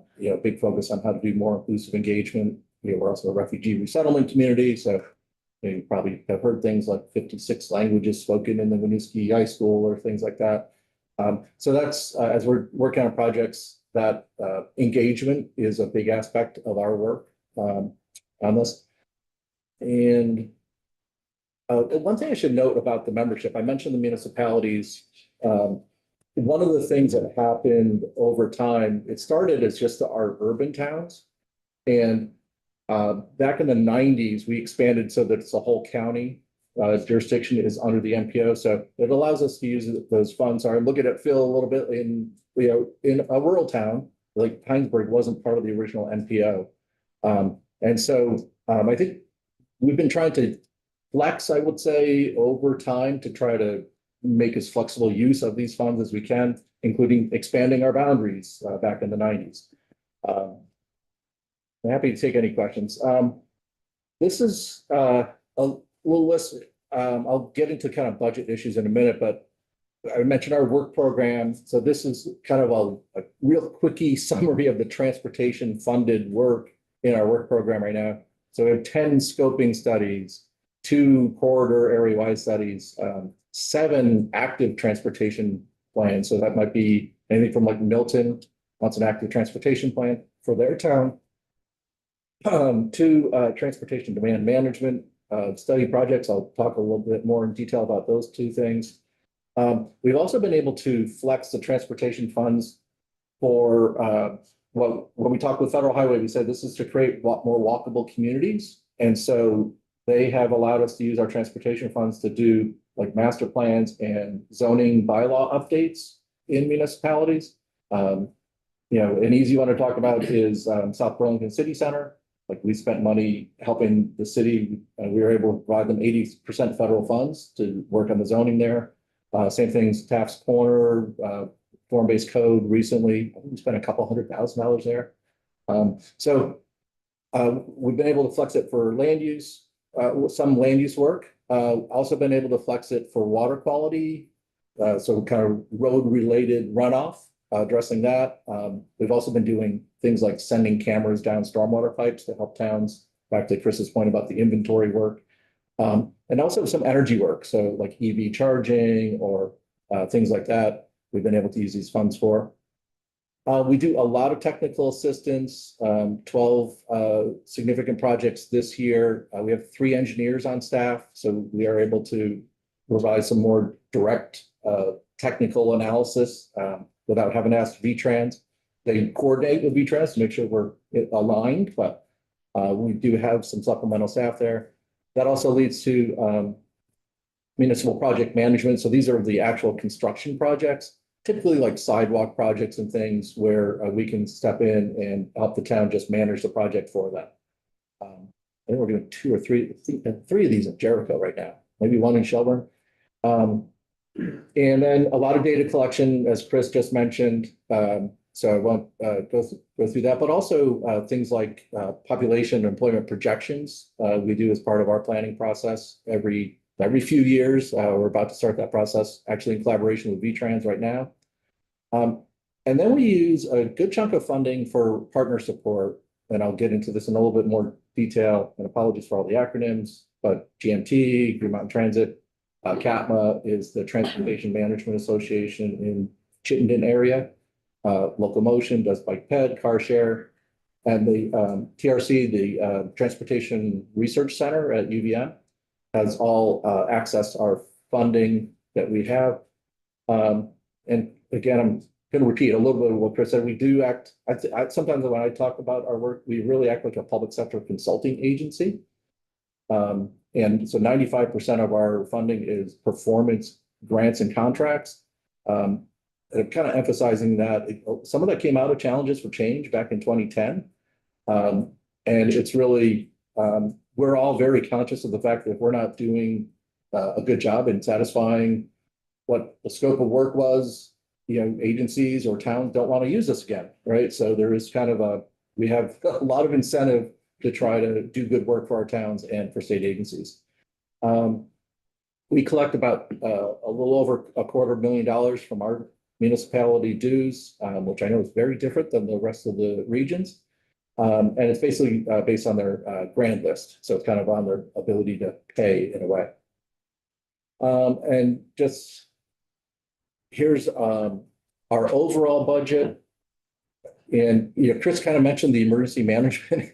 That used to be a little bit bigger sliver, but that is kind of frozen in time right now. So we are hopeful that that will unlock and we can continue doing that preparedness work with the VEM. We got about $850,000 in our budget on natural resources and energy. Most of that is water quality, a good chunk is brownfields.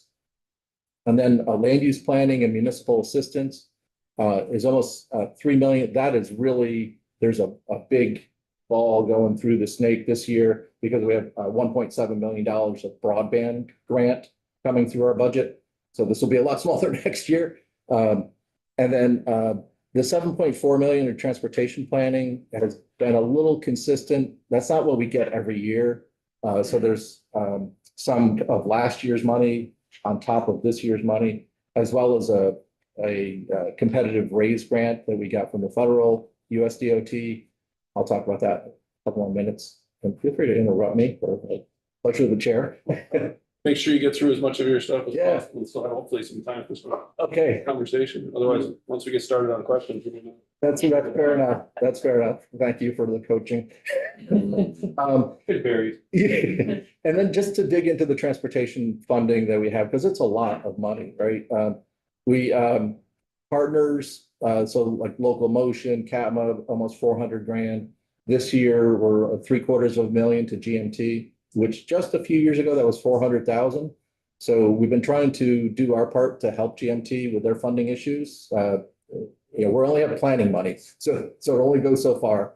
But we are trying to support them in their work. I think they just submitted a request to us for 900,000 for next year. So they are actively looking for some more help there. Our staff is about 2.2 of this, and most of the money, so kind of 2/3 goes through us and for consultant work. So on top of our staff, a lot of our time is spent managing consultants, doing projects for our towns, and sometimes for the state. And just digging in, here's some more specific examples of things that we think are kind of significant that we're doing right now. Our board is about to adopt this regional safety action plan, which does allow our towns and us to apply for Safe Streets and Roads for All, the SS4A grant money that was made available under the Biden administration. There's one more year of money that's available. But this is also feeling like a big part of the future focus is safety. And not safety's always been a big focus, but it feels like it's getting even more at this point in time. And I think the federal government has been helping with some of these safety focus area in terms of their federal priorities. Charlie? Oh, yes, sir. Do you have an example of where that SS4A funding, have we had any? We haven't been able to access it yet because you need to have one of these plans in place in order to be able to access it. So you're hoping to do that? Yeah, so that's why we're trying to get it adopted as soon as possible so that this year we can start accessing for implementation grants. These are for safety, improvements to Right. roads or bike paths. Yeah, or intersections typically, right? Yeah. I have a one up that you can Okay, noted. talk later. Thank you. Another thing that's in front of our board right next week is this regional transportation demand management. Some of you may remember a few years ago, we were working on looking at I-89 and the interchanges and kind of what to do. One of the outgrowths of that effort was like, hey, we also need to spend more effort trying to reduce demand on the transportation system. So we set out some lofty goals, and now we're trying to get a lot more specific about how to implement it. Between GMT and the other partners, it's over $1 million that we are contributing or asking them to do. They all have scopes of work and performance tasks also to help move all these strategies forward. And then kind of continuing the safety theme in a way, resilience planning. VTrans did some good work a few years ago on the transportation resiliency planning tool. We're trying to take that and kind of drive deeper down with our towns to actually look at those segments, the culverts, the bridges that are most at risk, and kind of feed that and work with our towns to help that inform their priorities as they're working on their capital planning. If we can do asset management, maintain piece of infrastructure and improve its resiliency to flooding and things. Those are the win-wins I think that we're looking for going forward, knowing that funds are going to be extremely limited. The TOD project, this is the RAISE grant. We got over $2 million to do this, and we're actually funding work from Rutland up to St. Albans and out to I think almost Berlin in Washington County. So this was, had an opportunity to use the funds outside of our region and kind of be more inclusive. It's kind of focused on towns that are on rail lines and basically trying to, to be more transparent. We were really trying to use some transportation funds to help with the housing crisis. This is about doing some master planning and upzoning in those towns that could be more transit oriented. And that grant expires, the end date is this June, so we're just about finishing up all that work. Happy to provide more details if there's interest in that. And then this is kind of getting a little bit more weedy, but just to kind of emphasize how important it is that we're doing this planning up front. Not everything that we're planning can get funded. Our eyes are wide open. We all know that at any time. However, when we have some big things happen, and this is really about the Burlington-Winooski Bridge, right, which we've been kind of digging into. That's a municipally owned bridge that Winooski and Burlington share. And I will give VTrans a lot of credit. They really stepped in here and have taken more of a leadership role than they are probably legally required to do. But also, it's Route 2 and Route 7 going across that bridge. It's 40,000 cars a day. I think it's the second heaviest traffic bridge next to the interstate bridge that's next to it. So it's going to be a big deal when that bridge goes under reconstruction. And we had done some planning, on Main Street, which the city will have done, I think, before the bridge project starts, but also at the Colchester Riverside intersection down here. And also on East Allen Street as you get to exit 15. And so there's really 5 projects that are going to kind of coordinate a bit as part of this bridge effort, because there's going to be detours at times and certain impacts on surrounding traffic flow. So anyway, just kind of note, if we hadn't done some of that other planning, it wouldn't work as smoothly or would when that bridge gets replaced. I'm sure it'll be really easy.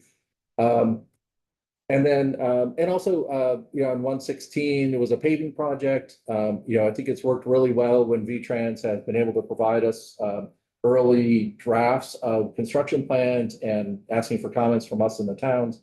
And, being able to get, maybe some striping different, or get a crosswalk or get a bike lane striped. And so the city of South Burlington on Huntingburg Road got some significant changes in that plan. So just credit to VTrans when that happens.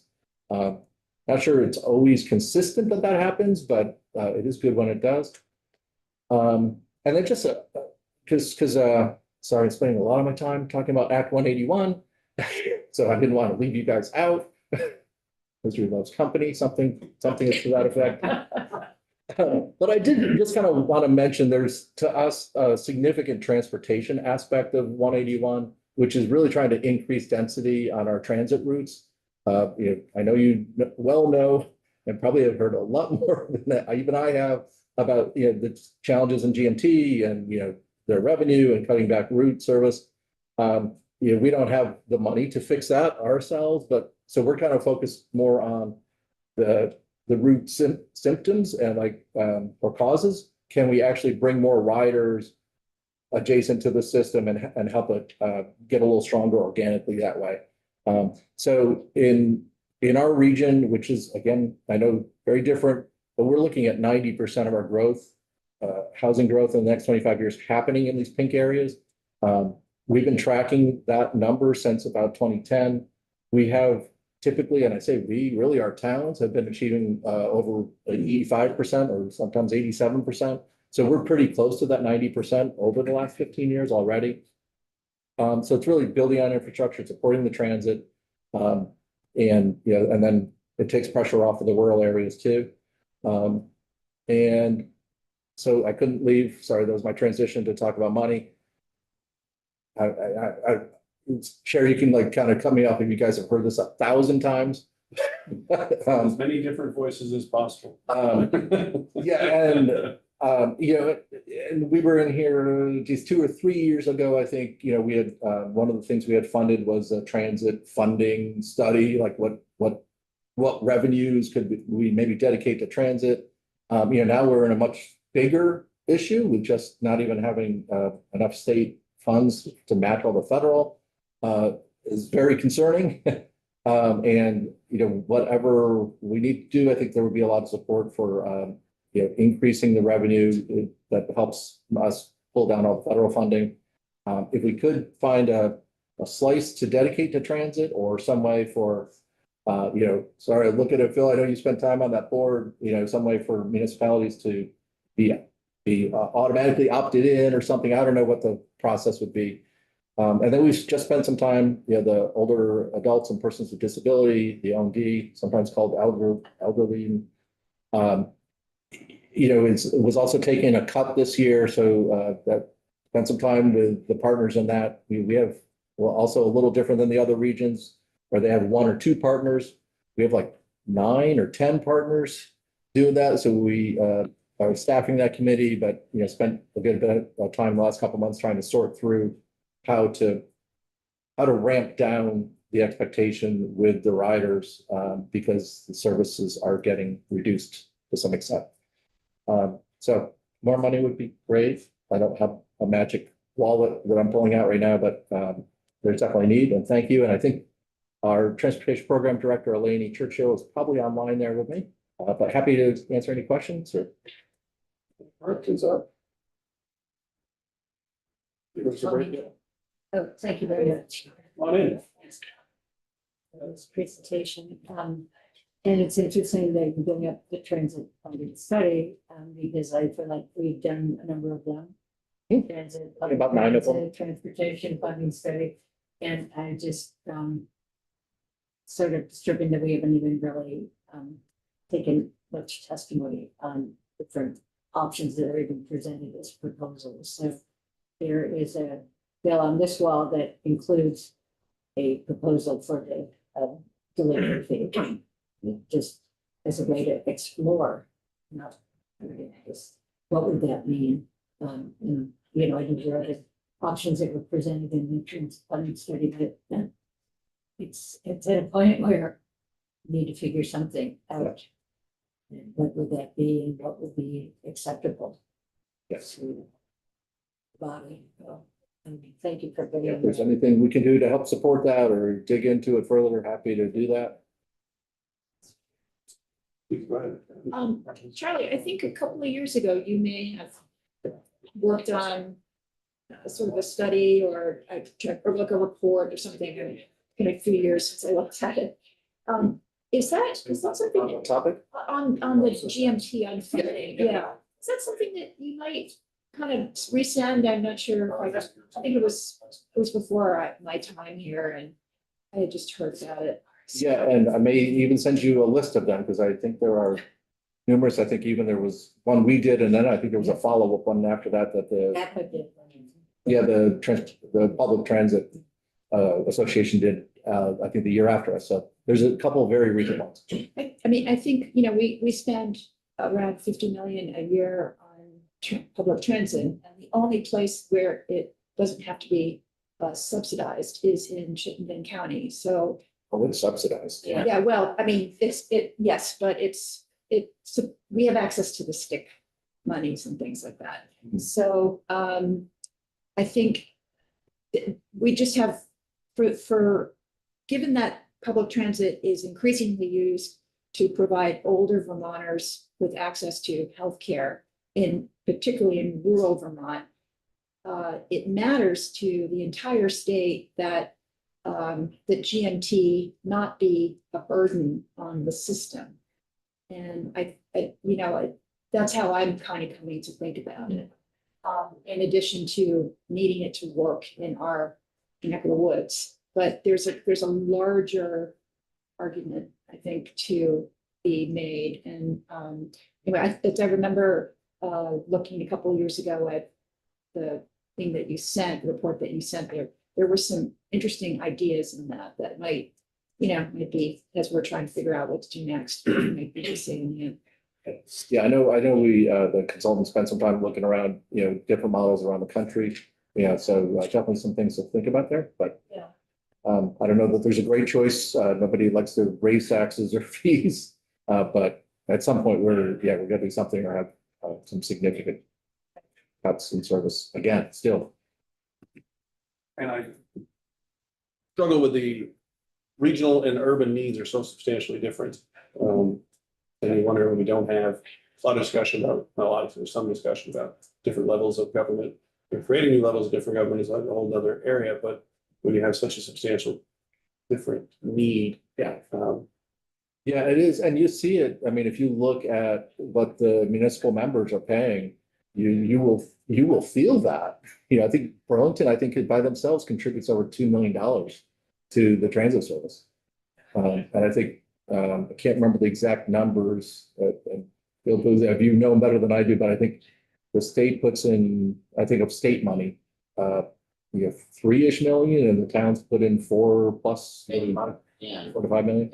Heinsberg was 150,000 just for the one commuter group. And yes, we feel, I think our towns feel that because they're paying big money to have that service. Yes, we're gonna. This is Should. helpful. You mentioned that 116 project. Yeah. And it looks great. I mean, there's a turning lane here or there that really helps. But, I also wonder on the safety aspect, whether, now we've just made that road so people can travel faster, it seems. It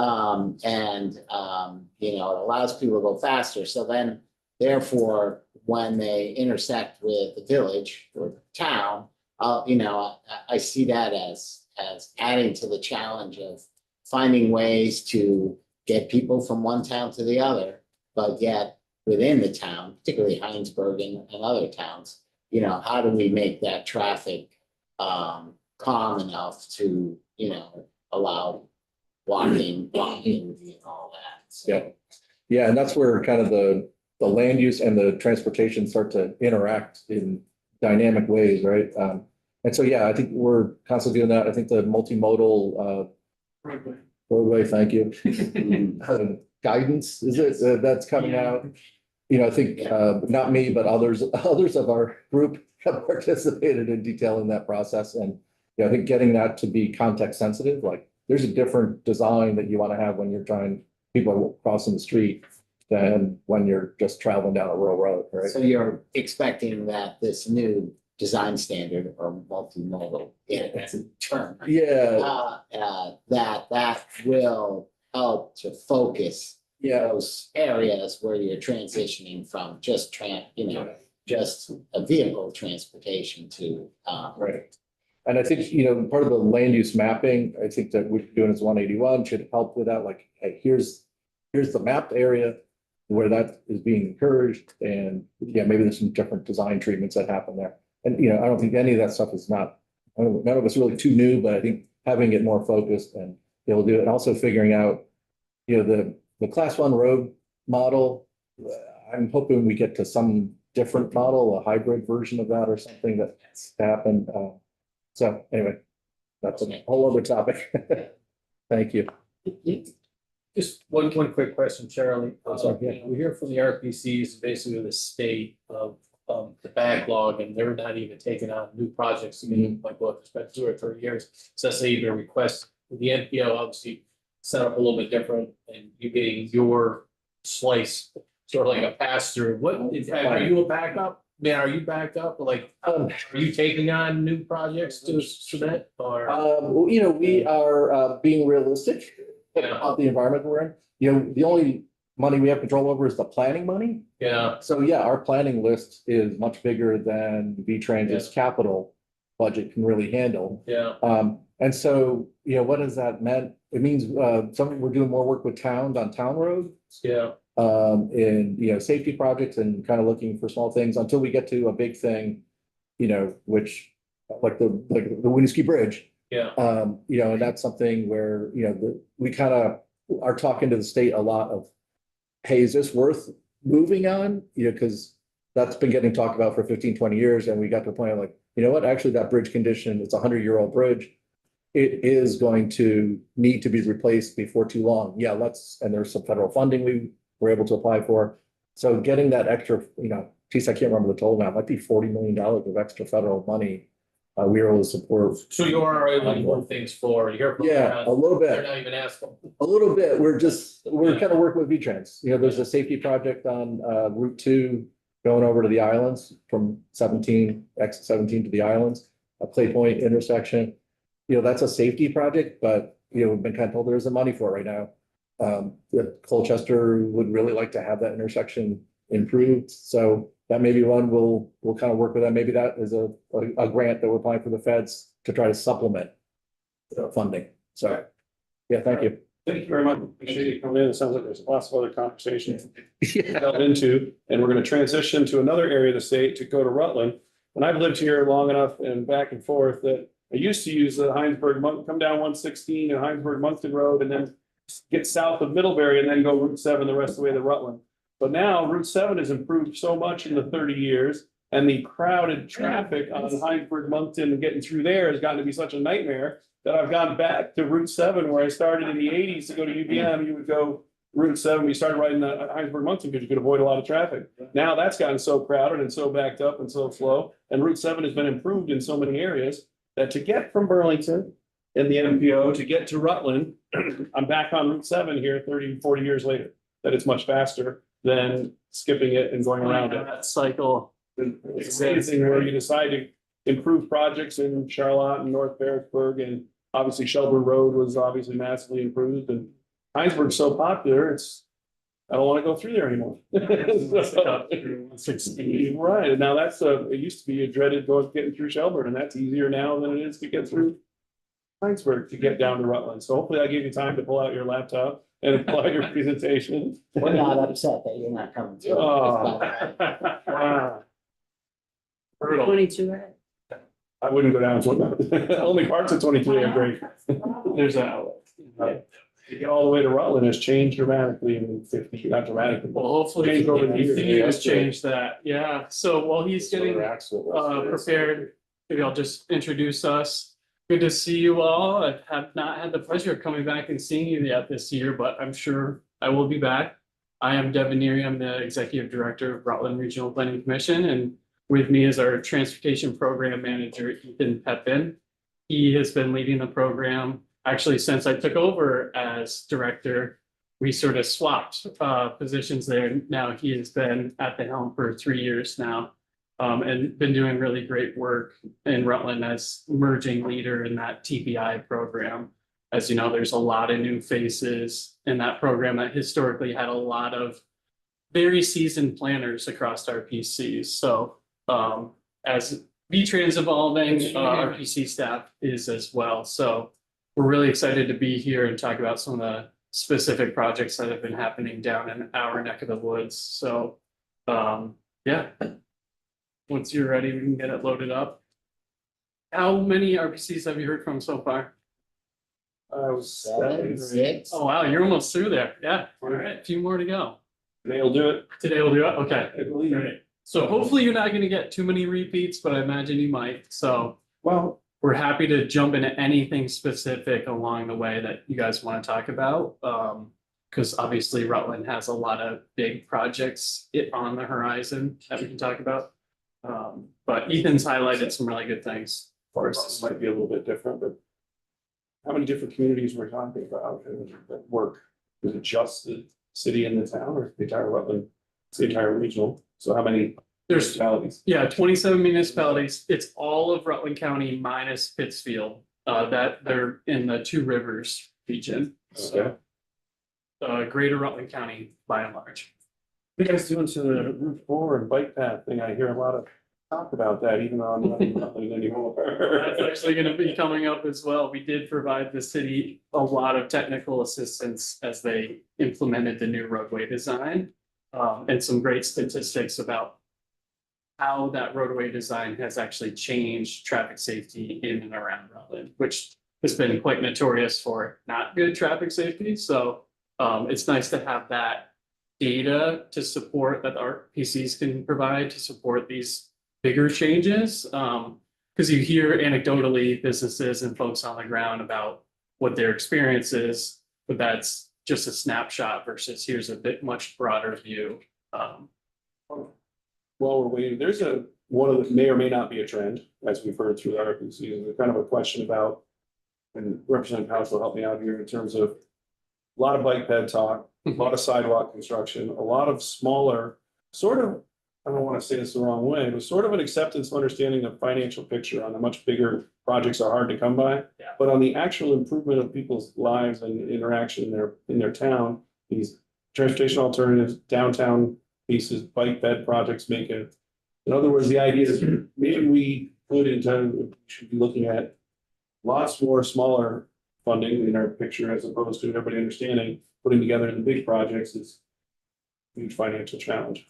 Possibly a trend that we think we've heard in the last day and a half, but I'm curious if you have an opinion on that. Yeah, absolutely. And it might actually come up during his presentation, but really quickly beforehand, we have definitely found and even discouraged towns at times for pursuing large scale projects under federal funding because it is so wildly expensive. Our favorite anecdote in the region is 550 feet of sidewalks using state funding, and Pulteney cost less than $50,000. 550 feet of sidewalk using federal money in Pollitt costs $550,000. So, that is not insignificant, and understanding how we're leveraging federal resources versus state is important, especially those little projects can become quite big quickly. So having that state small scale bike ped funding that's an 80-20 match and way less restrictions and federal requirements has been huge for our community. So I don't disagree with you. There's need for both, but maybe the implementation is quite a bit easier on the smaller scale. So why don't you jump right in if you're ready? Yeah, so as you mentioned, I'm Ethan Peppin, Transportation Program Manager. It's my first time here, so probably some of this is a little bit repetitive compared to other RPCs, but want to give you an view of what we're doing and who we are. So I'll start right back here. This cover photo is a project we actually worked on in Fairhaven that turned their really large asphalt parking lot that didn't really have any access management. It was the longest piano key crosswalk in the state. And we replaced that excess parking space with these green swales. We actually gained a parking spot, so we didn't actually lose any parking. We ended up creating a much more controlled, ADA accessible environment that has significantly improved stormwater because the giant. It's harder to plow. Well, I talked to those guys down there, they're all chewing about plowing. Yeah, they're definitely figuring out how to navigate that new system for sure. Takes more. Yep, For sure. Every project has trade-offs. So, yeah. A lot of townspeople didn't like that. Noted. So I'll give you a quick overview of our team. We have actually about 5 people that work. I'm the only full-time member in the transportation program, but we have a lot of other folks that work part-time and bring specific skills such as GIS analysis, Nick Stark, project management, Stephanie Bird. Sean B is our kind of like town planner, sort of helps fill with data collection, other activities, and Van Purcell is our sort of dedicated field worker, field tech. He's got decades of experience surveying all manner of things from telephone wires to electrical grids. And we also bring on sometimes up to 1 to 2 interns every summer to help out just with that data collection work. So I'll give you kind of a brief breakdown of how I would define like our core transportation work, and then I'll take you through some projects that are examples of this work. So transportation planning, as you imagine, transportation planning initiative is sort of the key focus there, but there's a lot of other things that go into transportation planning. Obviously, once you've planned potential infrastructure, it's important to find funding. Often towns are looking at grant funding for these large projects because it's difficult to fund through local budgets. So helping them secure those grants and also helping them with project management for these sometimes potentially large scale projects, which they may not have the in-house capacity or expertise to manage and deal with all of these sort of federal requirements around NEPA and, historical review and all these other factors. Data collection is huge. Data collection informs a lot of the planning work. You need to have good planning, good data to understand what's going on, to be able to make good decisions. Outreach and coordination, of course, you can't plan in a vacuum. It's important to, discuss with local communities, see what folks' local visions are, as well as policymakers and other agencies like the Vermont Agency of Transportation. And then we have a number of sort of committees and working groups, which are sort of standing bodies, which look at sort of specific areas and some assets like the airport, the D&H rail trail, as well as the other transportation committee for the region. So here's one of the first things I want to highlight. This is we work quite a lot with the Marble Valley Regional Transit District, which is the largest transit provider outside of Chittenden County and GMT. They had never done a comprehensive analysis of their in-city fixed route buses. They had about 5. So we work with them basically to look at where there was potential redundancies and potential for efficiency. And we found there were kind of 2 routes which had a lot of overlap. And so we worked with them to develop a plan to consolidate those 2 down to 1. So we went from 5 to 4, but we still basically maintained 97.5% of the ridership from those 2 routes. So it was really minimal impact, and we're able to remove an entire route and basically generate some substantial cost savings there. So as transit is under pressure, obviously funding is a critical component, but I think also looking at the entire system and seeing where there are efficiencies, where we opportunity to, maybe save a little bit of money while impacting the riders that rely on it the least. Yeah, one thing to note, even though they are the second biggest transit provider in the state, they don't have any paid professional planning staff. So we really are sort of augment their staff and provide planning services when needed. And we also are members of their governing board as well. So grant support and project management, we're big believers in sort of helping projects, go from planning to actual implementation. So a recent project we worked on is the town of Castleton has sort of this lovely historic village center that's connected to Vermont State University Castleton. So there's a substantial amount of pedestrian activity. The rail trail runs right through there. There's also an Amtrak station.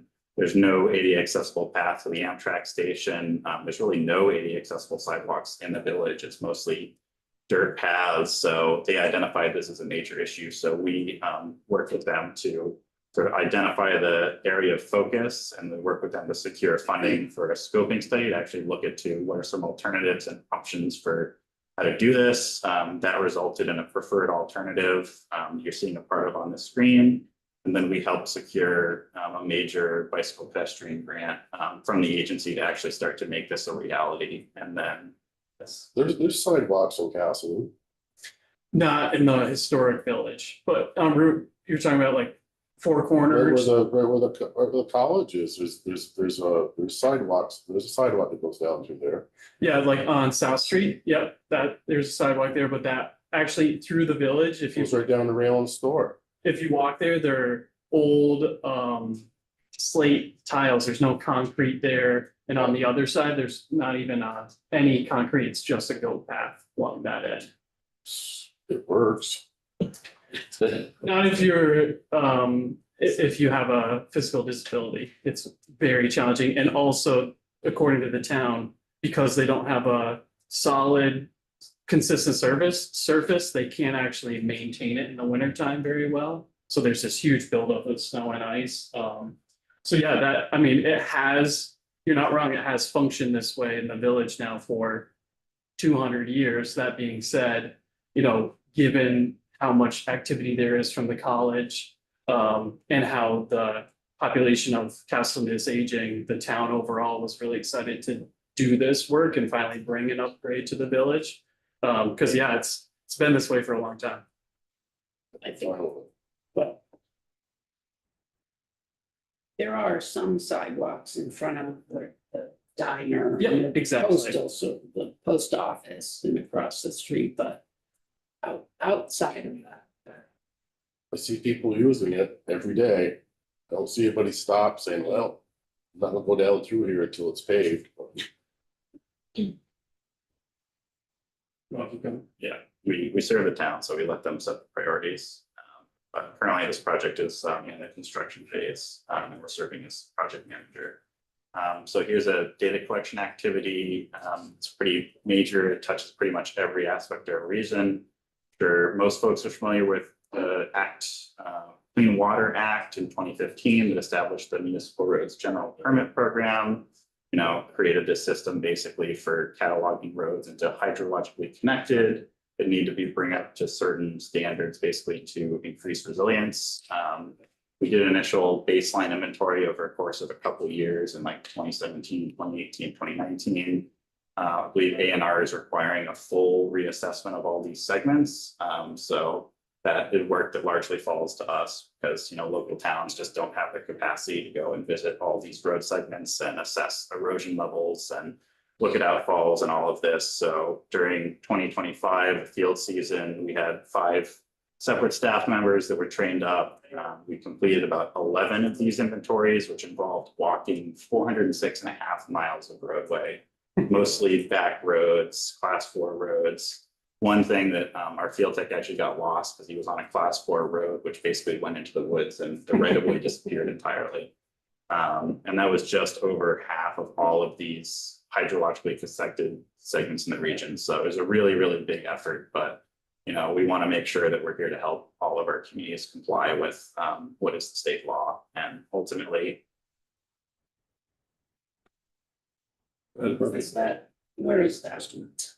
This is in Clarendon. This is Clarendon, actually. Yeah, near the marsh there. Okay. So that's been a big effort, but really critical. So Clarendon is not that's problem. It is in Clarendon, yes.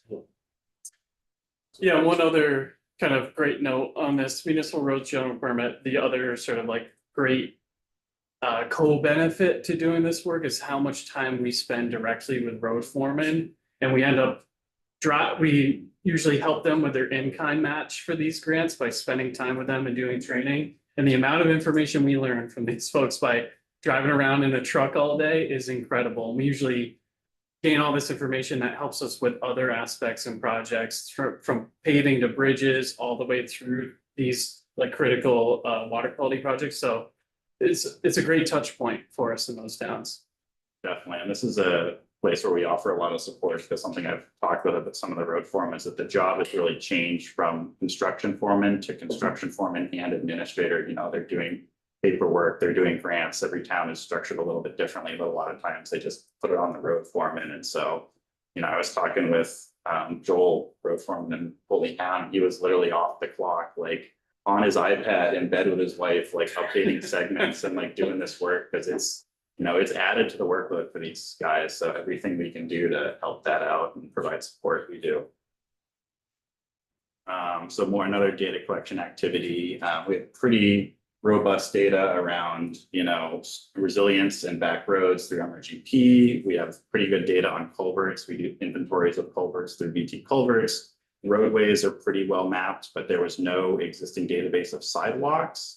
So we didn't even know where they were in all of our towns. So through a strategic initiative with the Agency of Transportation, we basically mapped all the sidewalks in the entire Rutland region, as well as gathering some other critical information like condition, to allow us to not just show where these things are, but actually help with capital planning in terms of which sidewalks are in the worst condition, where do you want to prioritize it? Something I've even been talking about is some of our towns, like on your residential streets, you might want to consider removing sidewalks because you have sidewalks on both sides that are both in terrible condition. And, you know, sometimes if you're not able to maintain the whole network, sometimes strategic disinvestment is something that needs to be talked about. You know, everyone likes to put in new infrastructure, but In case change it too much there, but on Woodstock Avenue, what was the? You guys have anything to do with the shrinking it down kind of, it went from 4 lanes down to 2? What was that all? Anybody know? yeah, What it was all about? we'll touch on that in a later slide. So happy to discuss that. One just bragging point for Ethan, you know, this was an initiative that he really spearheaded and developed this methodology that now V-Trans has adopted and now all RPCs are using as a standardized method to assess these sidewalks. And really, at the end of the day, we're focused on one thing. I mean, beyond the active transportation network, which is great, how do these towns actually pay for this infrastructure? Because right now we know there had been no capital planning done around sidewalks and no understanding of like, can we actually afford to keep this network whole? And the answer largely has been, no, you cannot. So how can we braid together different funding resources and use analytics to decide how to best prioritize capital investments moving forward? And this is the best thing going. It's very simple and easy to understand. So the colors, green is good. Yep. Yeah, just like, okay. Yeah. Red, you need help. There is one, but it's. Exactly. Okay, Yeah. Red is like, good luck. okay. Might lose some chicklets on red. That's what I thought. Walking through that one. Yeah. It's- Not easier to get it, any easier to get in and out of the hospital than it was 30 years ago. Equation is not fundamentally changed. So here's sort of one project we worked on recently where we kind of put a bunch of things together. This is something I want to highlight, like you're talking about, because this was small, but it was really a nice sort of small win. City of Rutland had talked about improving bike racks downtown for years. It was in their master plan, you know, multiple plans were like, hey, we should do this. You know, it never ended happening. So we touched base with them and said, hey, we can, you know, do a study for you and basically look at what the existing situation is and then make some recommendations. And so we basically inventoried all of the existing racks. We developed a set of standards basically for the Department of Public Works about sighting placement to ensure they're not interfering with car doors and parking, and they're out of the way of pedestrians. Some of the racks were like, if you use them, they literally block the sidewalk, so they created ADA access issues. So we looked at everything, said, you know, here's the bike racks you have that are good, meeting modern standards. Here's ones that do, but they're not placed right. And here's a couple ones that are, you know, just not sufficient anymore. So then we put together a plan to try to get roughly equal coverage of the downtown, identify priority placement locations, work with them. They said, hey, it's, you know, we love this. It's a tough budget season though. So like, is there any funding you can find for us? So we went into actually Blue Cross Blue Shield Community Health Mini Grant. We were able to get 3,000 for them, purchase the racks, and then they're going in. So, you know, it's a small project, but it's important to show that planning can actually bring results. And I think it's important that we both look at these small scale projects like this, or for example, in our more rural towns, how can we improve through signage at some of these high crash intersections? What are the small things we can do to help sort of like build sort of confidence in planning and sort of help potentially translate into longer term big projects? So this was the road diet you mentioned. Some quick background on this project is basically that when V-Trans was going to pave the class ones in Rutland City, they looked at North Main Street and Woodstock Avenue and said, hey, you know, there's potential to reconfigure this roadway and go from the sort of 4-lane configuration to 1 travel lane on each side with a center left turn lane, sort of bike lane shoulders on the side. So they analyzed that, the benefits and drawbacks. They presented that to city leadership and basically said, look, it's a class 1 road, like it's up to you, municipal officials, that the voters have vested power in to make a decision about how to go forward. The city decided that they wanted to pursue that new treatment because the safety benefits in their eyes outweighed potential impacts to traffic congestion. So when the city decided to make that decision, we basically assisted V-Trans and ran the entire public outreach to explain sort of like, here's why the city decided to do this, here's some of the potential benefits, here's where it's happening. And so we were really that first line. I ended up talking to a lot of folks in the media. We put together sort of a one-pager to explain that. And that was really something we did to support V-Trans, because we felt we really wanted to go above and beyond and sort of make sure folks understood what was happening and sort of the logic behind it. How did that help congestion? Well, as a person that drives through there, just wondering how it helped it out. Well, I think the decision the city made is for an impact of a little bit of increase in congestion for significant safety improvements. And so as a result, then, the city said, well, did it actually work? And they asked us to take a look and do a little data analysis. So we did a crash analysis and we found, since going in, crashes are basically down 72%. A significant crash type that happens on these 2-lane roadways that have a lot of driveway accesses are left turn crashes. You have a lot of people turning in and out, and you basically have a 2-lane, more like through traffic, interstate highway focused design that then has a bunch of land use where people are pulling in all the time out of the roadway. So sort of the idea behind the road diet is that you create this center left turn lane where folks can get out of the travel lane to make their left turns. They're not basically stopping dead on a 35-mile-an-hour road to make a left turn into a driveway to pick up pizza. And so that was kind of the logic behind it. And then we went, once we had a full year of crash data, and basically found that crashes had dropped substantially, and the left turn crashes basically, I think there was one across both roadways the entire time. So this crash type basically disappeared. And I was gonna say that the left turn crashes are some of the most dangerous because, rear ends and front end, you've got usually the trunk and the engine in the way, but if you get T-boned, basically, there's just a small door separating you. So those can be much more dangerous and deadly at the same speeds compared to rear ending. So just two on this, because I do travel back quite a bit as well, where the light is at McDonald's. That's a really quick, and it's like people are slamming on the brakes and saying, oh man, my lane is gone. And then Route 7 North. Yeah, and then when you get farther towards the next light, the backup, heading west, east, I don't think there is a problem. I mean, I've never had a backup on Woodstock Avenue heading east, but west, coming back from here, it can be backed up pretty far, like past Dunkin' Donuts, or like, going farther, and that's 4 or 5 o'clock at night. But the most dangerous, I think, is when you're at the stoplight and there's 2 lanes and it's not very far. And we get a lot of out-of-staters that are like, oh my gosh. And when there's snow on the ground, you can't see the road markings. Yeah, that's a concern, and I don't know how. That design is a flaw, that part. Yeah. Yeah, and they have added some signage and tried to improve things.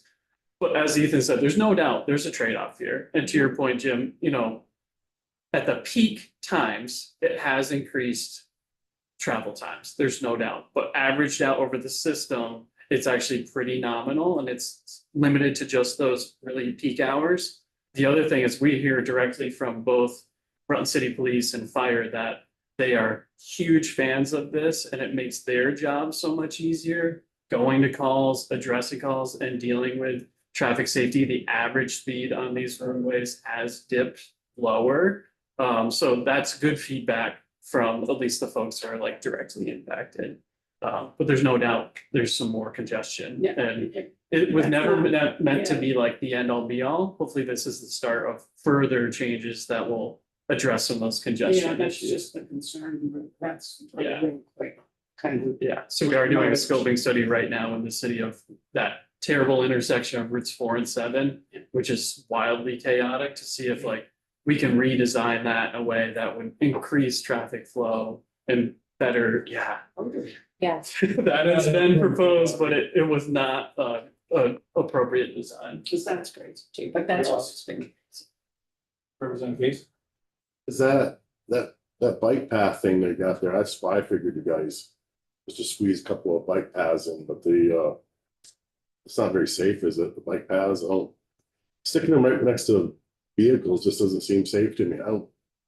You could put all the white markings and little things, or green markings, whatever, and somebody comes through and they're looking at their cell phone and they can run over somebody. I mean, and the sidewalk to the side there looks like it's in rough shape. It is, yeah. Why wouldn't they just put bicycles? Why can't bicycles ride down the sidewalk? Why can't they just move? In Rutland City, actually, bicycles are barred by city ordinance from being on sidewalks on both Route 7 and Woodstock Avenue.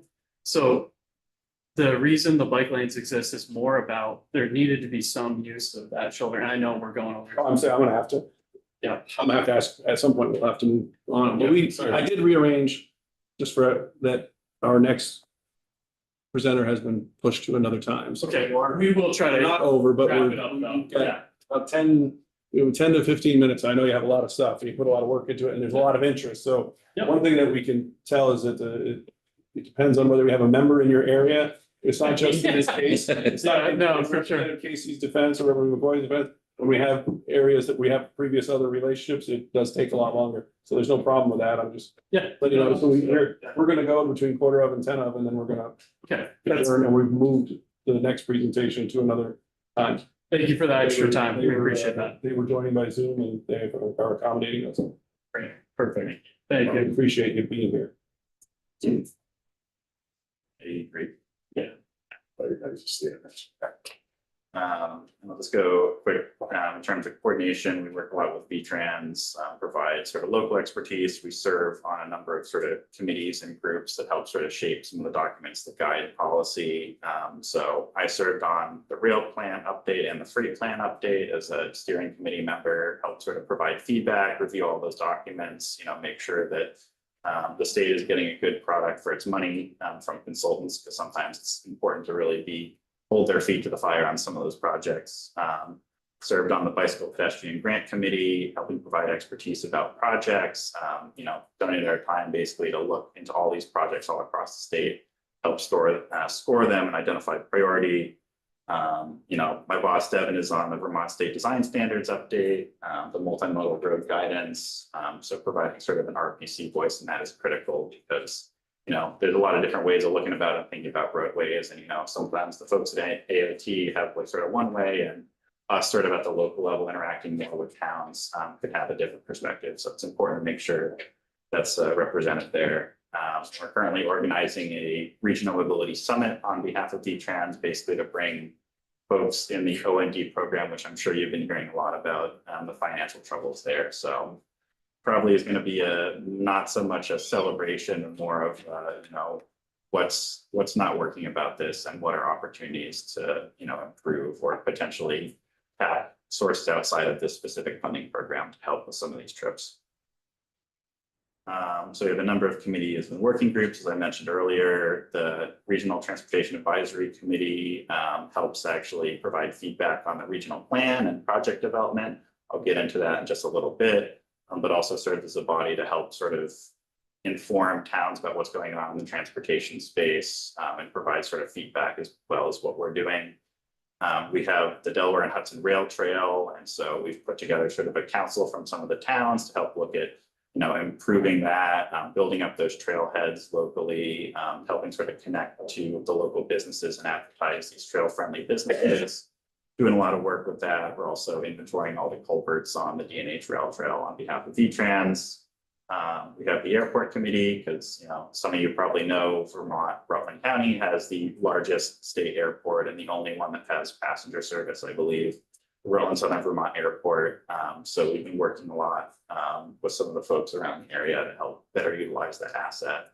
And we had actually a recommendation that's come out of that work for the regional plan, which I'll get into.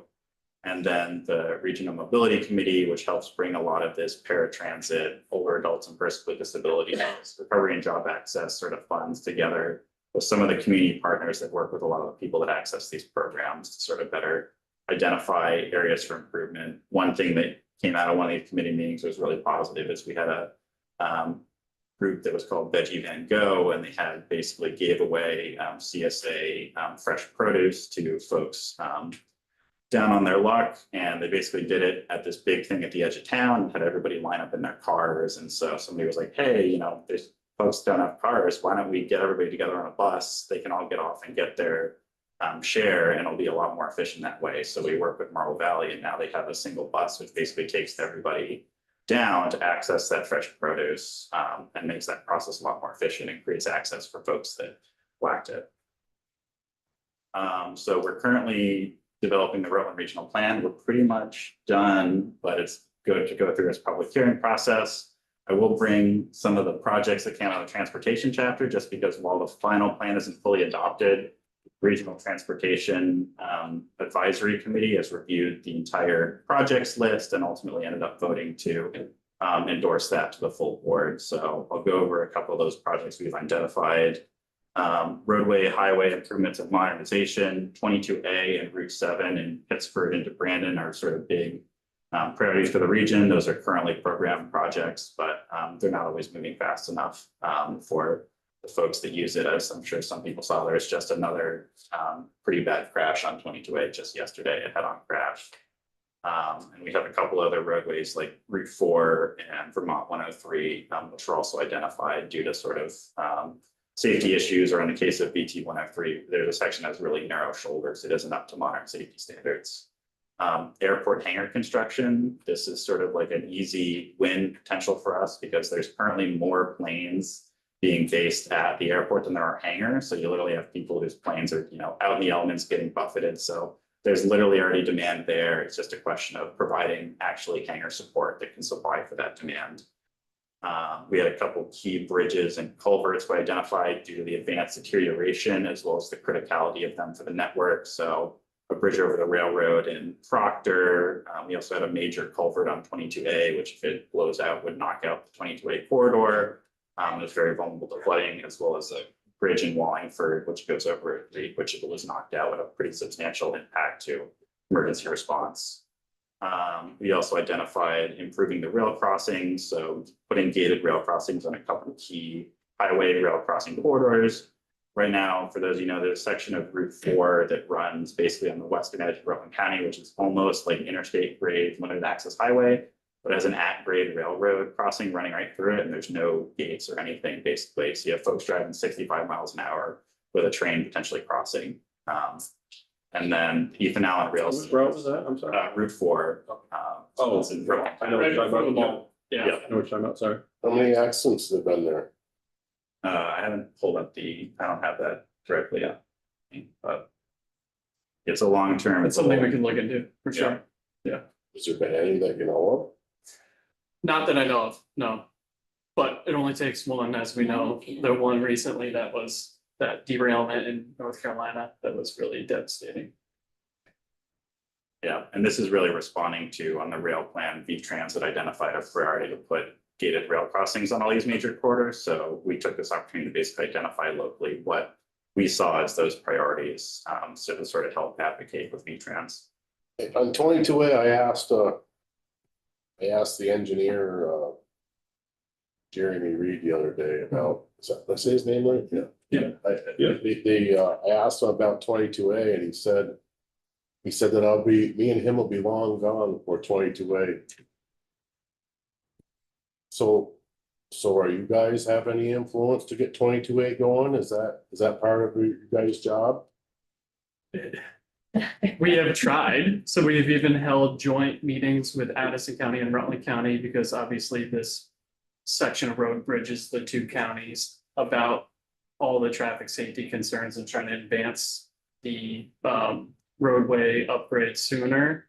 It seems as though what we've heard is the challenge has been right-of-way acquisition primarily is what's delaying the project at this point. Which we have offered support for, but that offer has not been taken up on. We know from firsthand experience when local right-of-way acquisition is done, like in Brandon, where there were hundreds of right-of-ways acquired for the downtown project, it was done really quickly and efficiently because there's a level of trust with a local person doing that work, and having a conversation with a farmer who's up at 4 a.m. and it doesn't have time to have a conversation about 500 linear feet of roadway next to his, hay field. It's just, I think that would be a place where we could support and maybe move the needle. But otherwise, our biggest support has been focusing like with the towns and sort of coordinating that way. The part where the accident was, In that front was of actually, the store. yeah, it was, that was redone a few years ago. And what That they was did, what they did is they patch, shook, yeah, well, they repaved it. It was a deal. Matter of fact, there was 2 or 3 truck accidents while they were paving. But they went and instead of 12-foot lanes, they moved them down to 11. mhm. I just didn't, That is V-Trans standard now, 11-foot lanes for that speed. But yeah, that was a very quick emergency overlay project. that's what that was all about. And just to reduce the wheel rutting that was causing, I think we had several fatalities in a short stint. That one student from Fairhaven High School died going to school in the morning because he hydroplaned in the wheel ruts.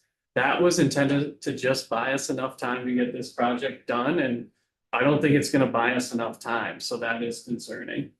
Yeah.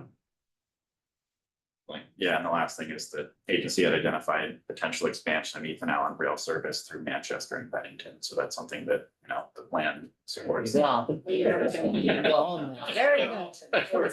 It's always at the end, rail line. We got a few more minutes.